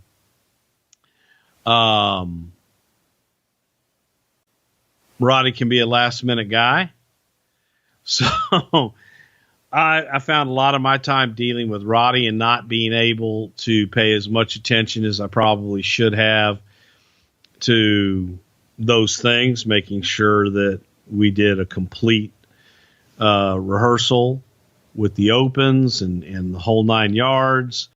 I relied a lot on other people to prepare Art Donovan and Gino and everybody. And I think I had Jim Ross helping them, but I don't know that there was any amount of preparation that was going to get Art in the game. It just was going to be, let's feed him and go and see what we come up with. I've been assured he's going to be just fine. And it was, in reality, when you look back at the pay-per-view, man, it was matches. It was a tournament. It was a story in the matches. And that was the story of the night. Who's going to end up is the king of the ring. And then you got a personal issue with Lawler and Piper. And man, let's go have us a wrestling show. You know, this was our wrestling show of the year. You know what I mean? Right. This was the one. This was the tournament, folks. You're going to get competitive matches. You're going to get, you know, just down and dirty. What does that have to do with lighting? I didn't have time to go through the shit, man. Okay, got it. No, that's fine. That's the answer. I didn't have time to go through and look at all of it. We didn't do a lot of the normal, just simple, let's get everybody in position, see how we look. And it was run by the seat of our pants. Plus, I'm dealing with Vince on the phone. Yeah, that's got to be a nightmare. That's what I was going with. It seems like anytime anything was less than up to his standard and he doesn't have 9 million distractions because he's not on site, he's got to be just wearing your ass out.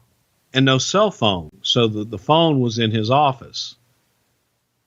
So now you've got to be in the office to take the call. And you can't run the show and talk to him.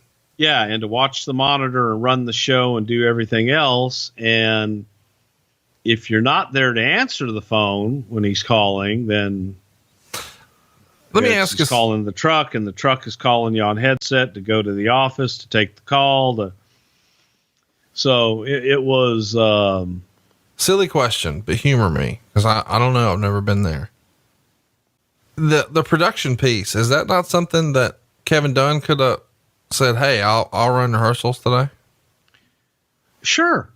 Yeah, he could have, but Kevin was in the same boat. Kevin's in the same boat on the phone with Vince and Vince talking about every other thing. And you can't do both. You can't sit there and talk to Vince and then say, okay, guys, let's go through and let's rehearse this right now. Well, hang on, Vince. I got it. God damn it.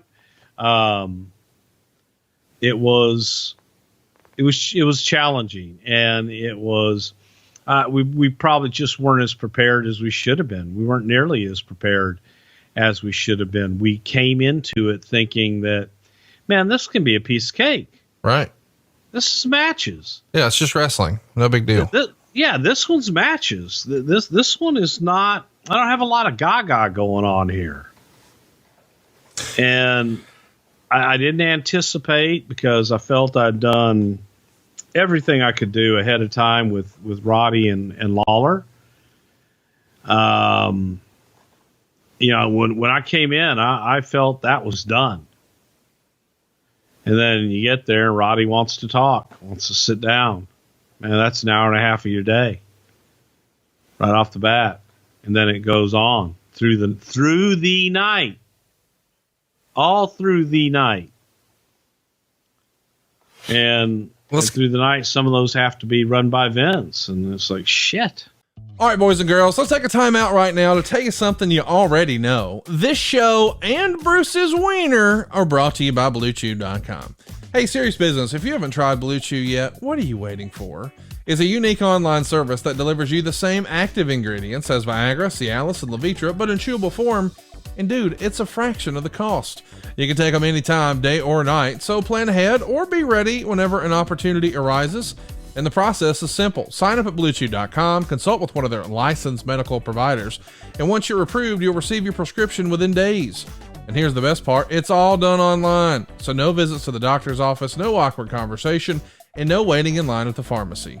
Blue Chew's tablets are made in the USA, prepared and shipped directly to your door, all in a discreet package. But there won't be anything discreet about your package. Blue Chew wants to help you have better sex. Discover your options at BlueChew.com.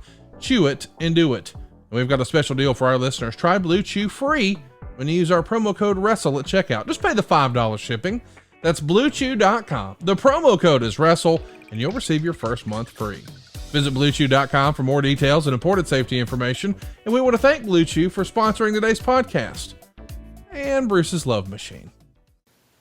Let's get into it. The dark match is Sparky Plug pinning Quang or Kwong in what is said to have been a horrible match. Goddamn Quang. Next Great up, match. Best match ever. we get Main event anywhere in the Inner Harbor that night. a little opening package for this show was actually pretty decent for its time. First up, we've got Razor Ramon getting a win over Bam Bam Bigelow. They go 8.5 minutes. I found it fun that the little door attendants didn't open the doors for Luna and Bam Bam. They just bust right through. The finish comes when Bigelow's on the top rope for a moonsault and Ramon gets up, suplexes him backward into the ring for the pin. Meltzer would call it a fair opener and gave it a star and 3/4. Two all-time greats in here, two guys who are capable of putting on a really, really great match. But this one was just okay. I understand maybe some of this is we're pacing ourselves and there's a lot of matches. We don't want to show too much in the opening match. What'd you think of this one? And why was Razor Bam the first and smartest place to start? Star power. You want to start off with some good star power. And also it wasn't bad. It was solid. You're not going to get a lot of action out of, out of Bam Bam at that time. He's a big guy. And we were kind of in transitional place there with him as well, but it was solid and it was two big names. So it was a way to get people up. You got two bulls colliding in there to start the thing off. And we were kind of hoping it would get it off to a fairly good start. Nice pace. Let's talk about the next match. We've got IRS getting a win over Mabel when Mabel climbs to the middle rope. IRS shakes the rope. Mabel falls into the ring and IRS pins him holding the rope. 5 minutes and 38 seconds. It is interesting. Mabel IRS even here in 94 seems like a bit of a dated gimmick. But Mabel is directly opposite of what you guys have been marketing with the new generation commercials in here. He's going to get wrapped to the ring by your best friend, Oscar. Mabel's going to do his best little dancing deal there. And Art Come on, Bruce. Art Donovan has the line of the show. And I guess we should mention, he asked during this show, and this is the most famous Art Donovan quote, how much does this guy weigh? And I think it's 6 times in the show. I think it was 6 times during this match. He says something in here. This is great acting, which is just tremendous. Half a star. Meltzer would say bad match, but no worse than you would expect. And his being Art's observations, like when IRS is coming to the ring, he says something like, Randy, is this one of the wrestlers? He looks like a businessman. And then he asks about Mo, or Oscar. Hey, who's the guy in the white suit? I don't know why, but then he explains, who it is. And he says, oh, I thought maybe he was the guy coming to take him to the hospital. Ha! Just fucking not great. The line of the show for me was Macho Man, though, in that first match with Bam Bam Bigelow. He takes a low blow and Randy says something like, I got to wonder if Luna's going to like Bam as much later, or something like that. And Art is like, you mean because he might get disqualified? And Randy's like, I'll explain it to you later. Art Donovan was a fucking train wreck before the first bell rang, and it was the gift that keeps on giving. So It was, and so therefore, see, that's the unexpected added entertainment value that you got with this show. It was shitty. It was added entertainment value that no one expected. They thought, hey, Art Donovan, what the hell are we going to get? We don't know. And then they got it. They said, oh, fuck. What the hell? Hey, how much does this guy weigh? Hey, who's he? Guy looks like an accountant. It's like the IRS guy that just did my taxes. Yeah, he didn't even get it that far. But yeah. Yeah, it's something else, man. Next The up. gift kept on giving, just like herpes. What'd you think? Oh, that's a deep cut. The Mabel finish here. He's like turtle-like waiting on IRS to jump into position. Maybe he was just a tad slow. No chemistry in this one at all. You can't blame that on Rotunda, right? This is all on Mabel. This was a drizzling fucking shit. Yeah. It was so fucking bad. It was like honey dripping over molasses. I don't know what that means, but cool. What, you ever drip honey and molasses together? No, It's very fucking slow and not a lot to it. Well, there is something to Owen Hart and Tatanka. It's the best match on the card up to this point. They're going to go 8 minutes and 18 seconds. We should mention that Tatanka at this point has lost a match. This isn't his first loss. Tatanka's going to go for a sunset flip. Hart isn't going to go over and just falls on him, hooks the legs, gets the pin. Really a pretty good match, but lots of near falls. And then the actual pin, sort of coming out of nowhere was pretty good. 3 3.25 stars is what Meltzer gave it. Best match of the night so far, huh? Yeah, actually, the beautiful thing about this match, it was solid. They beat the shit out of each other. It looked real. And everything, well, looked real because it was real, but it was, they went out and from, come on, man. Look at what they had to follow. You're coming off of poor IRS and Mabel. And now you got Tatanka and Owen Hart. No one knows that he's going over tonight. No one knows that he's here to shine and, fucking steal something. And they went out there and they busted their ass. I thought it was a really good match. It's one of those that you can at least watch and go, okay, hey, shit, this is a good match. I like this. Next up, 1, 2, 3 Kid and Jeff Jarrett. They go about 4.5 minutes. 1, 2, 3 Kid gets the win with a small package. Meltzer would say it was all action, but far too short. The real story, though, comes afterwards. After the match, Jeff Jarrett is furious that he lost with a small package like this, especially to the underdog, 1, 2, 3 Kid. And he gives him not 1, not 2, but 3 old school Memphis style pile drivers. And then 3 Jerry Lawler fist drops off the top rope that maybe he should have let Jerry keep. 2.25 stars. He's attacking referees after the fact. This was fun for me to watch. First of all, because you really get a whole new appreciation for how long Jeff Jarrett wore this pseudo stripper gear that everybody makes fun of.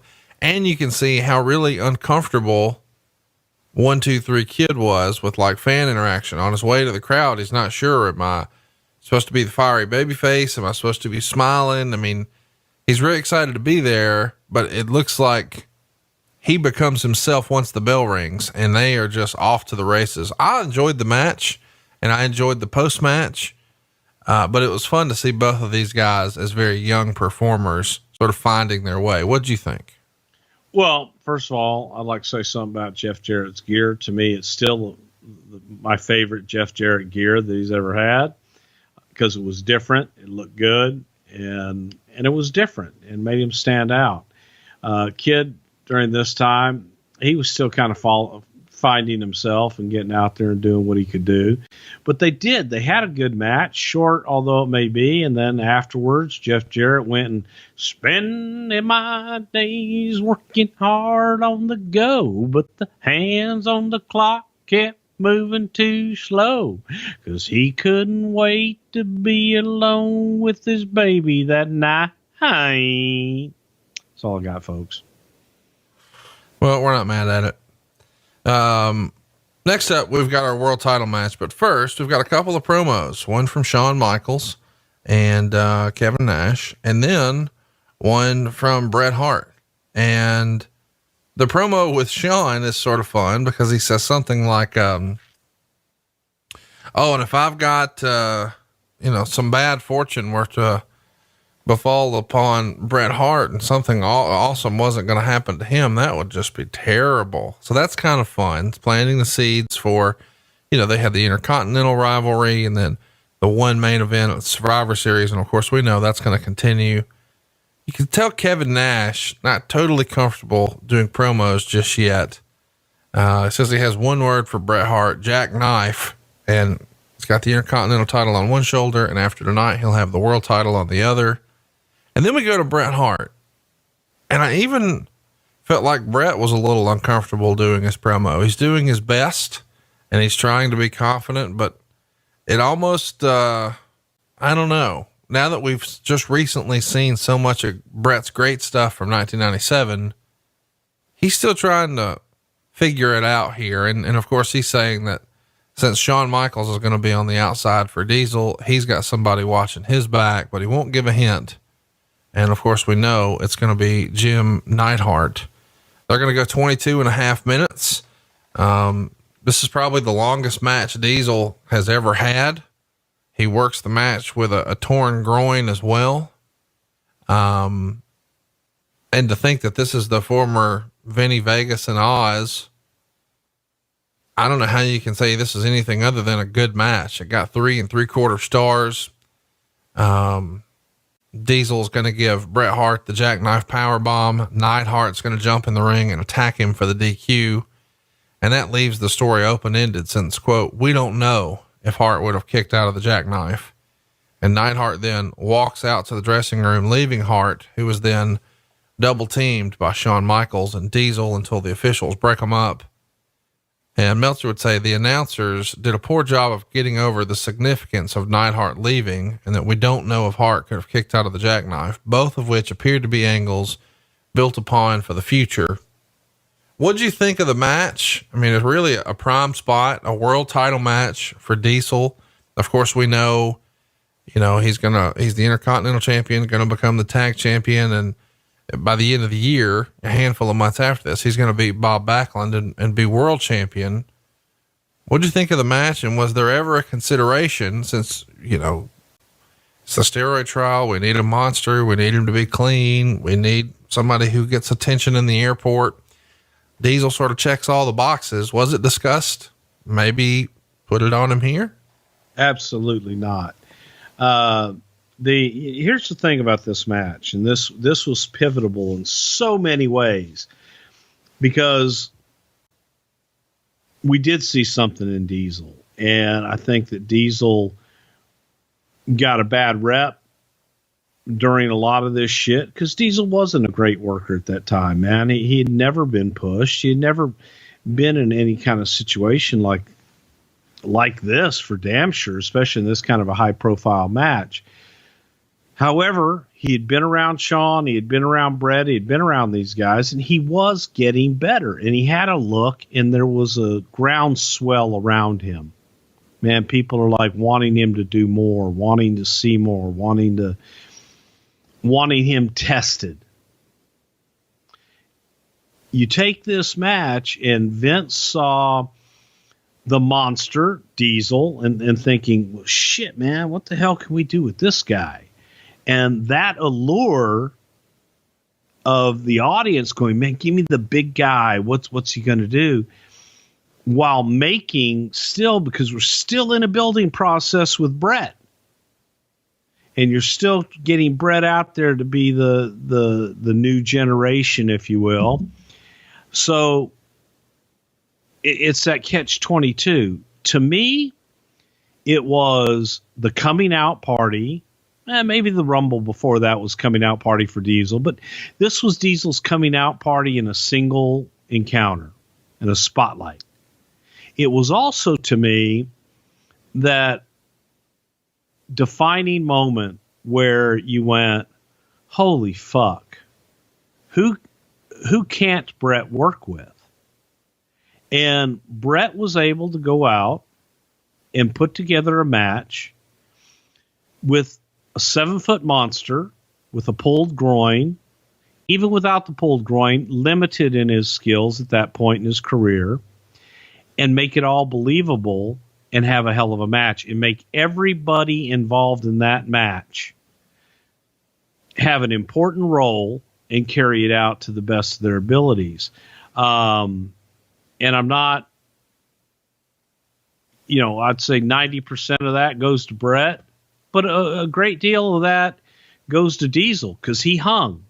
He hung and he was able to go in there. And I love it when they say, oh, well, he looked blowed up or he looked out of place. He was supposed to look that way. That was the story of the match. This big bastard, he's never been tested to this limit. So when you hear the experts say, oh, he's blowed up, he can't go, that's a story. You're telling a story of a big guy that maybe doesn't have that wind capacity and that cardio that the smaller, more agile athlete has. So that smaller, agile athlete's going to wear him down to do that. It's called the work, folks. And I think that both guys played to that so fucking well. And the way that Diesel was able to hang in, make it believable, Bret, being the smaller guy, when you look at it on paper, go, Bret should be killed. But he was able to get through every single thing and made Diesel a bigger monster all along the way with everything that he did. And that, to me, was just, I enjoyed the hell out of the match. And I remember thinking, well, it's Bret, but I think if we could program Diesel with the right guys, that, man, they're going to believe in this big bastard because he's believable. He looks the part. And on that night, he proved that he could work the part too. Any concern with him working with a torn groin that he's not going to be able to go? Yeah. What was definitely concerned, but he felt that he could, and he had the compression shorts and all that other shit. It wasn't bad enough that he wasn't inoperable. He wasn't in a place where he couldn't go, so that was never an issue. But is how much is it going to hamper him? How much is it going to hamper the performance? At this point, did Vince already know we're going to make him champ sooner rather than later? It was just a matter of trying to test him and see what we had. We wanted to test and see what we had. We didn't know whether or not he could hold up in that single environment. And he did. And this was the point where we kind of went, you know what? Down the road, he could be it. So let's keep it moving here. Jim Neidhart returning. How does that come about? Yeah, the big bastard. Yeah, the bull's ready, Vince. Yeah, you looking for opponents for Bret? Yeah, they tear it down. Bring him. They were the foundation of the Hearts, and what a match that would be. You got Owen. Put him with Owen. Big bastard. And it kind of fell in, and we really didn't know what the fuck to do with Jim at that point. So just leave it with question marks and figure it out later. Yeah, you put it out there. He kept Bret from losing the title. Right. You had the open-ended, why'd you leave me? And then, look, I wasn't there to fight for you after the fact. I was there to make sure you kept the championship. So there were a lot of different stories. We didn't know what we had in Jim at the time. It was another, if you could, the big rhino, just, give him a chance. And Vince is a softie. Well, next up, Razor Ramon gets a win over IRS with the Razor's Edge. Pretty uneventful match. 5 minutes, 13 seconds, 3/4 of a star. Meltzer would say they didn't even really attempt a good match. It's just sort of there. And it's really hard to follow a long world title match like what we just had. So it's probably a bad spot for any match. The match after that, though, is Owen Hart. Hey, you know what, though? I'm going to tell you something. You know why it was put there?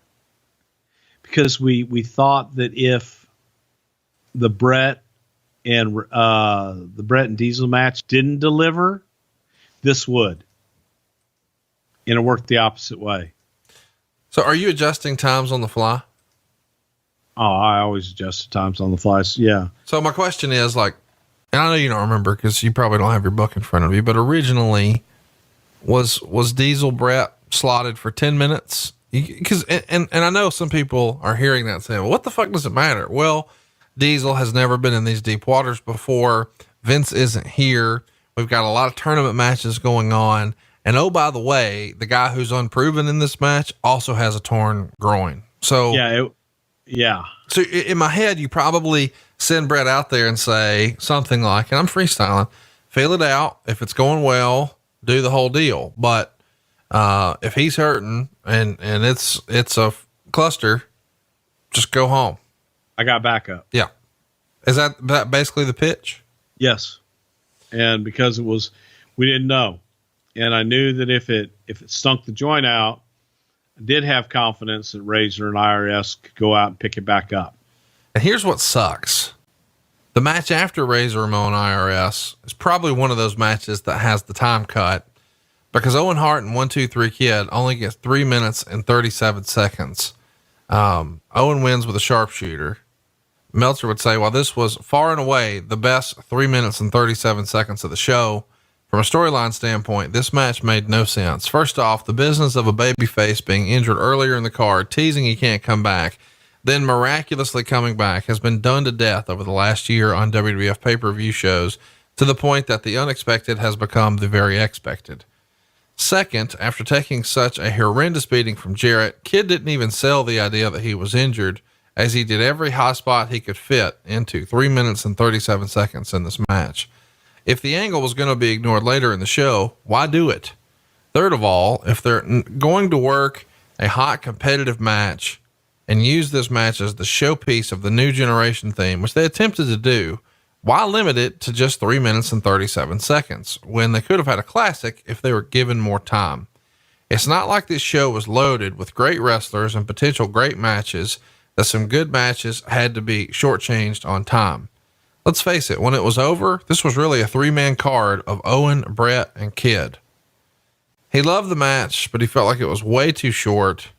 And I do recommend that everybody go watch it. It's only 3 minutes and 37 seconds, but it's probably one of the better matches you'll see this week. 3.25 stars. And he says, this was about as good of a short match as you'll ever see. What'd you think? And what do you think of his criticisms? Well, his criticisms are fucked up because he doesn't know the story we were telling. And the match was great. It was excellent. They had tremendous chemistry, but the idea was to get to the Owen Hart Razor match later on in the night. And well, hang on now. If you've got Jeff Jarrett delivering 3 pile drivers and then Kid doesn't sell it, Kid should have sold it. Okay. Yeah. Kid definitely should have sold it. And that would have helped it a whole hell of a lot more, but instead they went out and just did their shit and had a great match. And it was a great match. Story wise, not exactly the right story at the time, because where we were getting to was Owen going through Kid quickly to give Owen a little bit of rest to get to the Razor match later on, where Owen finally comes victorious and becomes King of Hearts. Let's get to the tag match here. It's the Head Shrinkers retaining the tag titles over Yokozuna and Crush. And what a fucking hodgepodge tag team that feels like. They go 9 minutes and 31 seconds, and Lex Luger's distraction causes Crush to get pinned in a finish that Ray Charles could see coming. That according to the Wrestling Observer. And he also says Donovan came out with another line of the year here when he saw Yokozuna for the first time. Gorilla, that man's legs are as big as most men's thighs, which is kind of fun. So the payback is Luger lost his match because Crush distracted him in the tournament here. So now Luger is repaying that by distracting Crush from his chance to win the tag titles. Star and a half, sort of there for me on this one. What'd you think? It was there for you. Well, I mean, listen, we had to watch it. Fucking painful, man. It's just, and I know you're going to get mad when I say this, but these guys got 9 minutes and 31 seconds, and Kid and Owen get 3:37. What the fuck? Flip flop it. Okay. Well, no, because the idea behind the Kid match was for it to be short for Owen. And this one was 6 minutes and 31 seconds of entrances, just getting fucking Yokozuna to the ring. This was horrible. This was just drizzling fucking shits. Oh, it's great too. Let me run through the list again. So you've got Crush, Yokozuna, and the Head Shrinkers, and the crowd starts chanting USA. Yeah. So I guess they're cheering for the Head Shrink because they're not cheering for Yokozuna. I don't know. When Yoko and Crush come out, Art says something like, "Oh, how much does this guy weigh? Awazuna? Is this Awazuna?" And then later he's talking about the Head Shrinkers. Who are these guys? These guys from the Pacific Islands or what?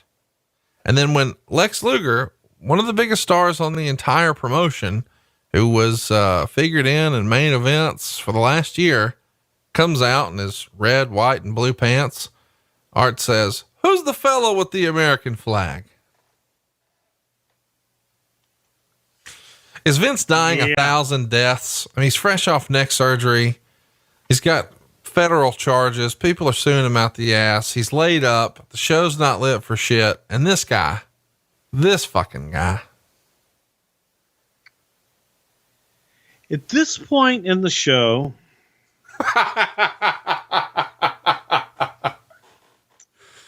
that was kind of the reaction that I was getting from Vince. God damn, this is the shits. And, yeah. And then I just left the office. I wouldn't take the phone calls anymore. I knew I was getting one at the end of the night. Yep. Just take your ass chewing all at once. And I knew it was a horrible show, and I didn't need all that much more reinforcement that it was a horrible show. We all knew it was a horrible show. We were just trying to get the fuck through it. And Pat's walking around with his fucking papers in his back pocket and pencil behind the ear. And just, the shit, they don't listen. And yeah, I'm serious at this point. This was, I think, the last time that I spoke to Vince until the end of the night, where I said, man, I've got to go. And, the last two matches I've got to focus on. And he just laughed. I hope it's better than what it's been. God damn. Hey, and what'd you think of Yoko and Crush as a tag team?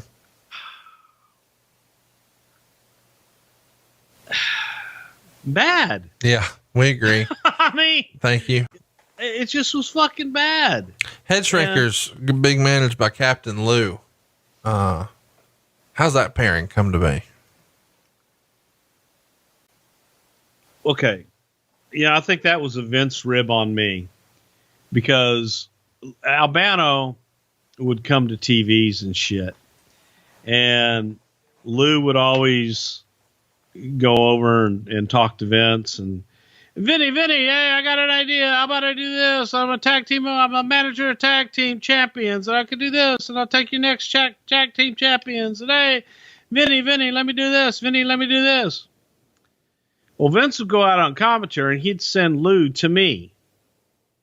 Hey, Bruce, I talked to Vinny. Vinny said I could do this. And Vinny, Lou, Vince didn't say anything to me, man. Let me talk to him. We'll see what we can do tomorrow. We'll see what we do, blah, blah, blah. So when we started doing Raw Live and shit. And he started doing this shit to me. We were in, I think it was Poughkeepsie. And Lou had been in the back, and Vince had been driving me nuts all fucking day. And Lou had been driving me nuts all fucking day.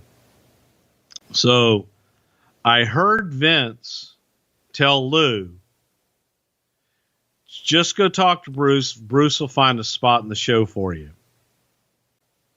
So, all right, you want to play haha, motherfucker? And they were out doing commentary, and I believe it was a head shrinker match or something like that. And Luke comes up to me at Gorilla in the middle of a live show and says, Brucey baby, what are we going to do tonight? Vinny said, you got something for me. I said, yes, go down and do commentary with Vince. When? Right now. Just go to the ring, pick up a headset, just start doing color with him. He fucking goes out the curtain, went down, sat down and did commentary with Vince. And on his way down, Vince is going, Bruce, what's going on? I said, Lou's going to do commentary with you this match. Silence. Lou sat down, did commentary. Afterwards, he goes, don't ever fucking do that to me again. I said, stop sending him to me and I won't. But yeah, that was how I kind of remedied that. Yeah, just go talk to Bruce. Bruce will get something for you. Okay. I got something for you. Go do live commentary with him. Cured that. Yeah. That handled that. All right, next up. Owen Hart, Razor Ramon. It's what Bruce called the main event. I got 6 minutes and 35 seconds. Owen, of course, pins Razor, becomes the king of the ring, tournament champion. Meltzer would say this match wasn't bad, but again, it was too short considering the purpose that this was an impact match, that theoretically these guys are good enough. And they did a lot of good wrestling early and traded near falls. Hart went up for a moonsault, but Ramon got up and gave him a backward suplex and then went for the Razor's Edge. But Hart flipped Ramon over the top rope. Neidhart comes out and clothesline and posts Ramon and then throws him back in the ring, where Hart scores the pin after an elbow drop. Both men attack Ramon after the match as fans chant for Bret to do a run in, but instead Bret just does an interview. And then there's the coronation ceremony for Owen Hart, who's now going to change his nickname from the Rocket to the King of Hearts. So now the truth has been revealed. Jim Neidhart, while he saved the title for Bret, he's not actually on Bret's side of this family feud. He's with Owen. And now Owen's finding himself in the middle of this push where he had the big win at the last pay-per-view over Bret Hart. Remember, that was WrestleMania 10, the most recent pay-per-view. But the show goes off the air where even though Owen beat Bret, Bret's on everyone's shoulders as the champion. And now fast forward to the next pay-per-view, and another family member doesn't side with Bret, instead sides with Owen, and Owen wins the King of the Ring, which his brother Bret had the year before. So great story. Really love where we're headed. We know we've got SummerSlam for the world title and the cage match sort of circled as where we're going to wind up. Is this at this point, this has got to be everything Owen Hart has been waiting for his entire career, is it not? Well, yeah, for the push. I mean, it was something that elongated what a lot of people never thought would happen, getting more than one or two matches out of Bret and Owen, because you had the victory at WrestleMania. You come back with the rematches, the Heart Attack tour after that. Well, now Owen is following in Bret's footsteps by becoming King of the Ring. His next step is the WWE Championship now. So it was a logical progression. It added fuel to the fire. You had Neidhart in there, who was neither fish nor fowl when we started out. And we even carried it on a little bit, as Neidhart, fish or fowl. Yes, he helped Owen more, but he did help Bret too. It was that building of Owen Hart that was another example of the way that Owen would take whatever he was given. small or large as it may be, and make it 10 times bigger. Because when he became the King of Hearts, I mean, he did change his gear, changed all his shit, embraced it, and made it more than a lot of people ever imagined it could ever be. So, yeah, fucking Owen, man, to me, just so great. And this was another one of those examples of you gave him an inch and he took 2 miles. Really, really good stuff.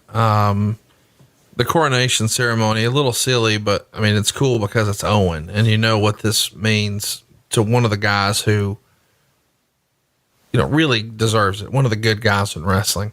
One of the things I wanted to mention to you here is Todd Pettengill goes over to interview the governor, and he's trying to. We had all the stars there, fucking Conrad. Here we go. So he's got the governor of Maryland there, and he's trying to ask, hey man, need you to make a pick here. Who do you got, Jerry Lawler or Roddy Piper? And the governor picks Piper, but says, really, I'm more of a Hulk Hogan fan myself. God damn. Todd Pettengill looks like he's going to have a sheer panic attack, pulls the mic, and the interview is over. Just when you thought this shit couldn't get any more sideways and your phone's not lighting up enough in the back. Whew. Yeah. Good times. Good times. I do want to mention though, you see a lot of promos on the WWE network because it's the Coliseum video release. So there's lots of backstage stuff with like Jim Cornette, and there's even one in here with Roddy Piper, and Piper is in his dressing room and he's showing you what's in his bag, and he's bragging that this Hershey's bar is what real champions eat and shit like that. And he looks like $1 million. And I know he's fresh off of a movie set. The vignettes that were building to this, were of him in his movie trailer where he's got like a 5 o'clock shadow, and outside of his movie trailer one night. And he is in the best shape Roddy Piper was ever in at 40 years old. Is he not? Yeah, Piper was ripped, man. He was working his ass off and trimming down and just changing his look up and trying some different shit. He was in that acting world wanting to, it's funny. They tell you, you got to trim down, you got to get smaller and all that stuff. And that's what Roddy was doing. And he was working hard to attain that. It just, I don't know that it was his best look because he looked skinny. Well, I just mean in terms of good. He looks more like an athlete here than ever before. I mean, he was in phenomenal shape here. Not as muscular. I'm not saying that. Not as swole as they like to say, but certainly as lean as you've ever seen him. And the storyline here is you guys happen to cross a Roddy Piper impersonator. And when we go back several weeks on Raw, there's a King's Court, and he's going to promise Roddy Piper, and Jerry Lawler delivers this impersonator who comes out and kisses Lawler's feet and is doing an incredible impression of Roddy Piper, dressed just like him, but skinny as a rail. I mean, the kid weighs 90 pounds tops. And now for the main event here, that kid's actually going to walk to the ring with Piper as amongst the great bagpipe entrants. What can you tell us about the way you found this kid and what it was like working with him? Man, he had sent in some tape. I believe he sent in the tape to Piper, and Lawler saw it and said, oh God, this would be great. Lawler used him for his stuff. And then we thought, the great swerve at the end is Lawler thinks he has this kid in his corner to get under the skin of Roddy Piper, because Roddy really wasn't fond of Piper impersonators.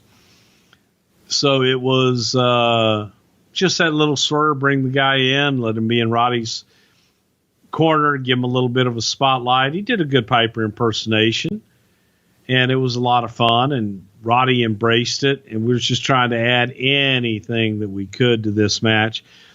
We didn't have Roddy to make a lot of the dates leading up to this match, so you couldn't get that physical interaction between Piper and Lawler. It was all verbal. And we thought if there were ever any two guys that could talk this is people them. into a house, it's Roddy Piper and Jerry Lawler. But nobody really gave a shit enough to want to see it, unfortunately. And Roddy he was sending us these tapes that he was shooting himself with his little camcorder, and they would be 20 minutes long. And you'd have to edit them down to get a promo out of them. So it was a challenging promotion at best. And I had kind of stuck my neck out on the line with Roddy and really wanted to do something with him. This was his, door back in at the time after we'd done the WrestleMania thing. And I still got, some more matches left in me and so on and so forth. And it's Roddy Piper. Come on. Did it's everything I could. Meltzer would say mainly Lawler kept chasing the kid and Piper kept stopping him. After below par brawling and little wrestling came the ref bump. Lawler pulled out a foreign object and hit Piper and tried to pin him with his feet on the ropes, but the kid threw Lawler's feet off the ropes. Lawler goes after the kid. Piper gets him from behind with a sloppy bridging back suplex. That was the idea, although the reality was something different for the pin. 1 star, and they get, 12 and a half minutes for this one. Yeah. Not the best main event. What'd you think? Is this the last time we see Piper in the company, I guess, for more than a year? He pops back up in 95, and we know he's going to fill in for Razor Ramon at WrestleMania 12 in 96, but he's in and out. As a result of this match, does Piper want to take a break? Is this all you had him contracted for? Does Vince say, boy, that's enough of that shit for a little while? Why is this the end of Piper for a little bit? I think everybody wanted to take a break. I know Lawler didn't want any more of it. When you look back at it and you watch it and you're in there, if you have any feeling at all, you realize this sucks. This is not working. They did not have chemistry in the ring. Unfortunately, I don't even know they really had good chemistry on the microphone, because Lawler needs that pause. Lawler needs that moment for that comeback, and Roddy doesn't always give that to you. And Roddy's comebacks are too quick sometimes, and then he leaves you nowhere to go. Lawler will feed you, give you some place to go. But he needs a second. I just think their timing on everything didn't work, and it was a failed experiment. It didn't get over, and when it was over, we were thankful it was over. Vince laughed his ass off, and I don't think that he thought it was one of the best shows we ever had. Thank Pat and I for running it and doing everything we could. And, after the show, you can then go back. During the show is not the time to express your frustrations or to say, okay, I had this to deal with or I had that to deal with. It doesn't matter. It doesn't matter what the fuck you had to deal with it. Deal with it. It's your job. So I wasn't going to sit there and say, well, Vince, sorry, I've been in a room with Hot Rod for a fucking hour and I didn't get to do that. No, sir. All I got to say is, nope, didn't get to do that. Fucked up. Sorry. But I got to go do something else right now. And you go on and you do it. After the fact, I got to share some of that with him, which made him laugh even more. But it's a learning experience, and if you learn from your mistakes, hopefully you're not going to repeat a lot of them. Sometimes you do, just because you think, well, I'll overcompensate here. It was tough. And it was without having Vince, who was and is always kind of that rudder in the water. You think you can do it, and I do believe we can do it, and we have done it without him and been fine. This is the first time for me and Pat doing it without him, and maybe we were a little overconfident. Maybe we took a lot for granted. But for me, probably one of the worst pay-per-views I've ever been involved in. Oh, I love you. It was painful, man. It was really painful.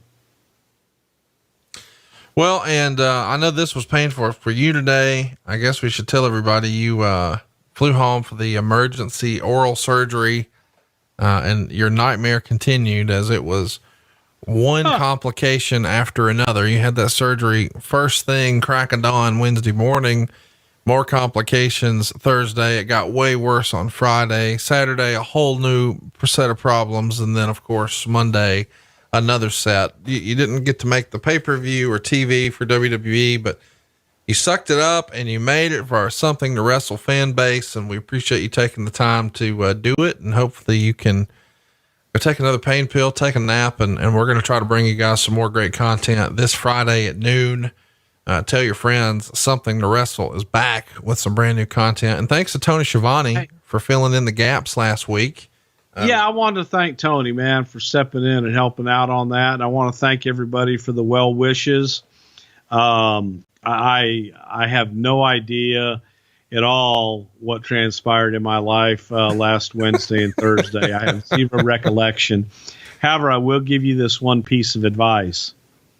If you ever go into the dentist and you leave your wife out in the waiting room and they get in and they pull 6 of your fucking teeth, don't ever let her make that last decision about doing the last thing to drill up into your jaw and take out all the rest of that shit. No, she made a good decision, I'm sure, in the long run, but holy fuck.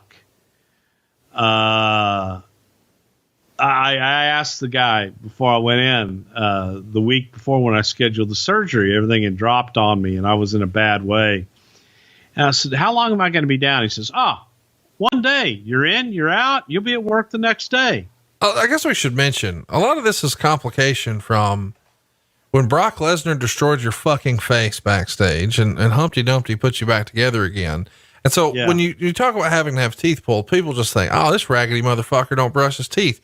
No, your palate collapsed. Your entire the inside of your mouth fell and it's now on your tongue and you're holding it up like an asshole trying to make TV.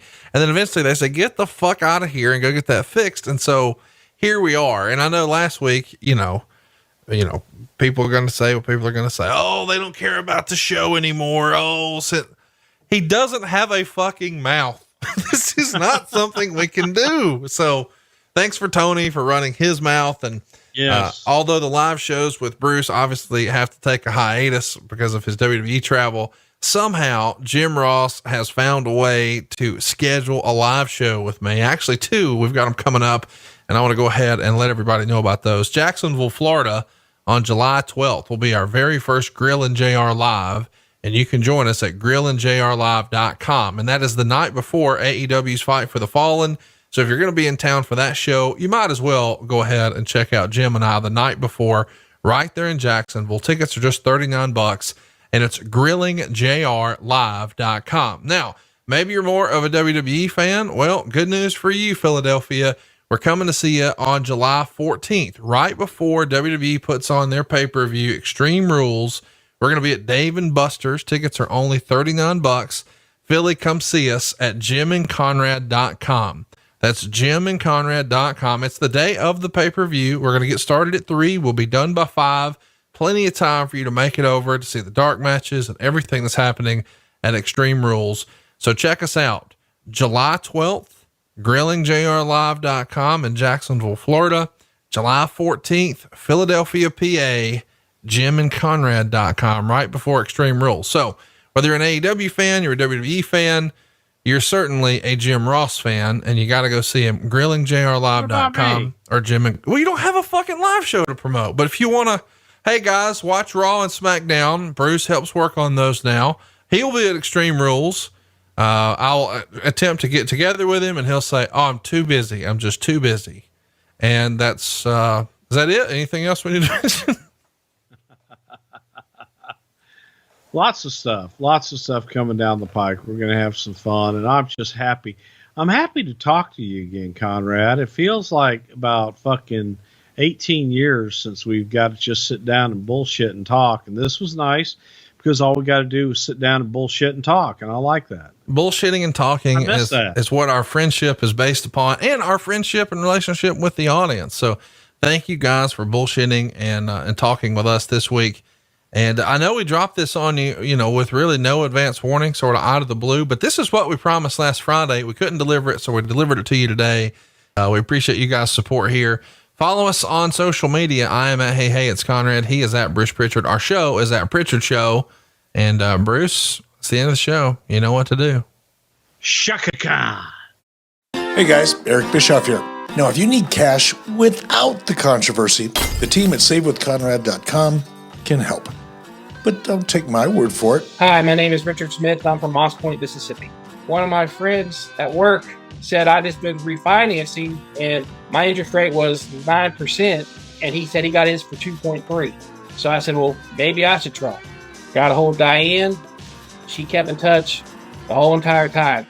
We owned 2 houses, and we rented one out, and my renter quit paying, so we gave it back to the mortgage company. And because we did that, we had to wait 3 years for an FHA loan to go back through. The one thing that Conrad said on his podcast was, we'll never tell you no. We might say, not now, this is what we need to do, and we'll make sure we get it done. Well, prime example, 3 years. And when they say no money out of pocket, there's no money out of pocket. They figure it out. But like, she was so quick that, don't worry about this, I got this first. That's what impressed me the most. My name is Richard Smith, and I saved $700 a month with SaveWithConrad.com. And unlike the dirt sheets, these reviews don't lie. With over 1,000 5-star reviews, find out for yourself how much Conrad and his team can save you by checking out SaveWithConrad.com and do it today. NMLS number 32416, equal housing lender, SaveWithConrad.com.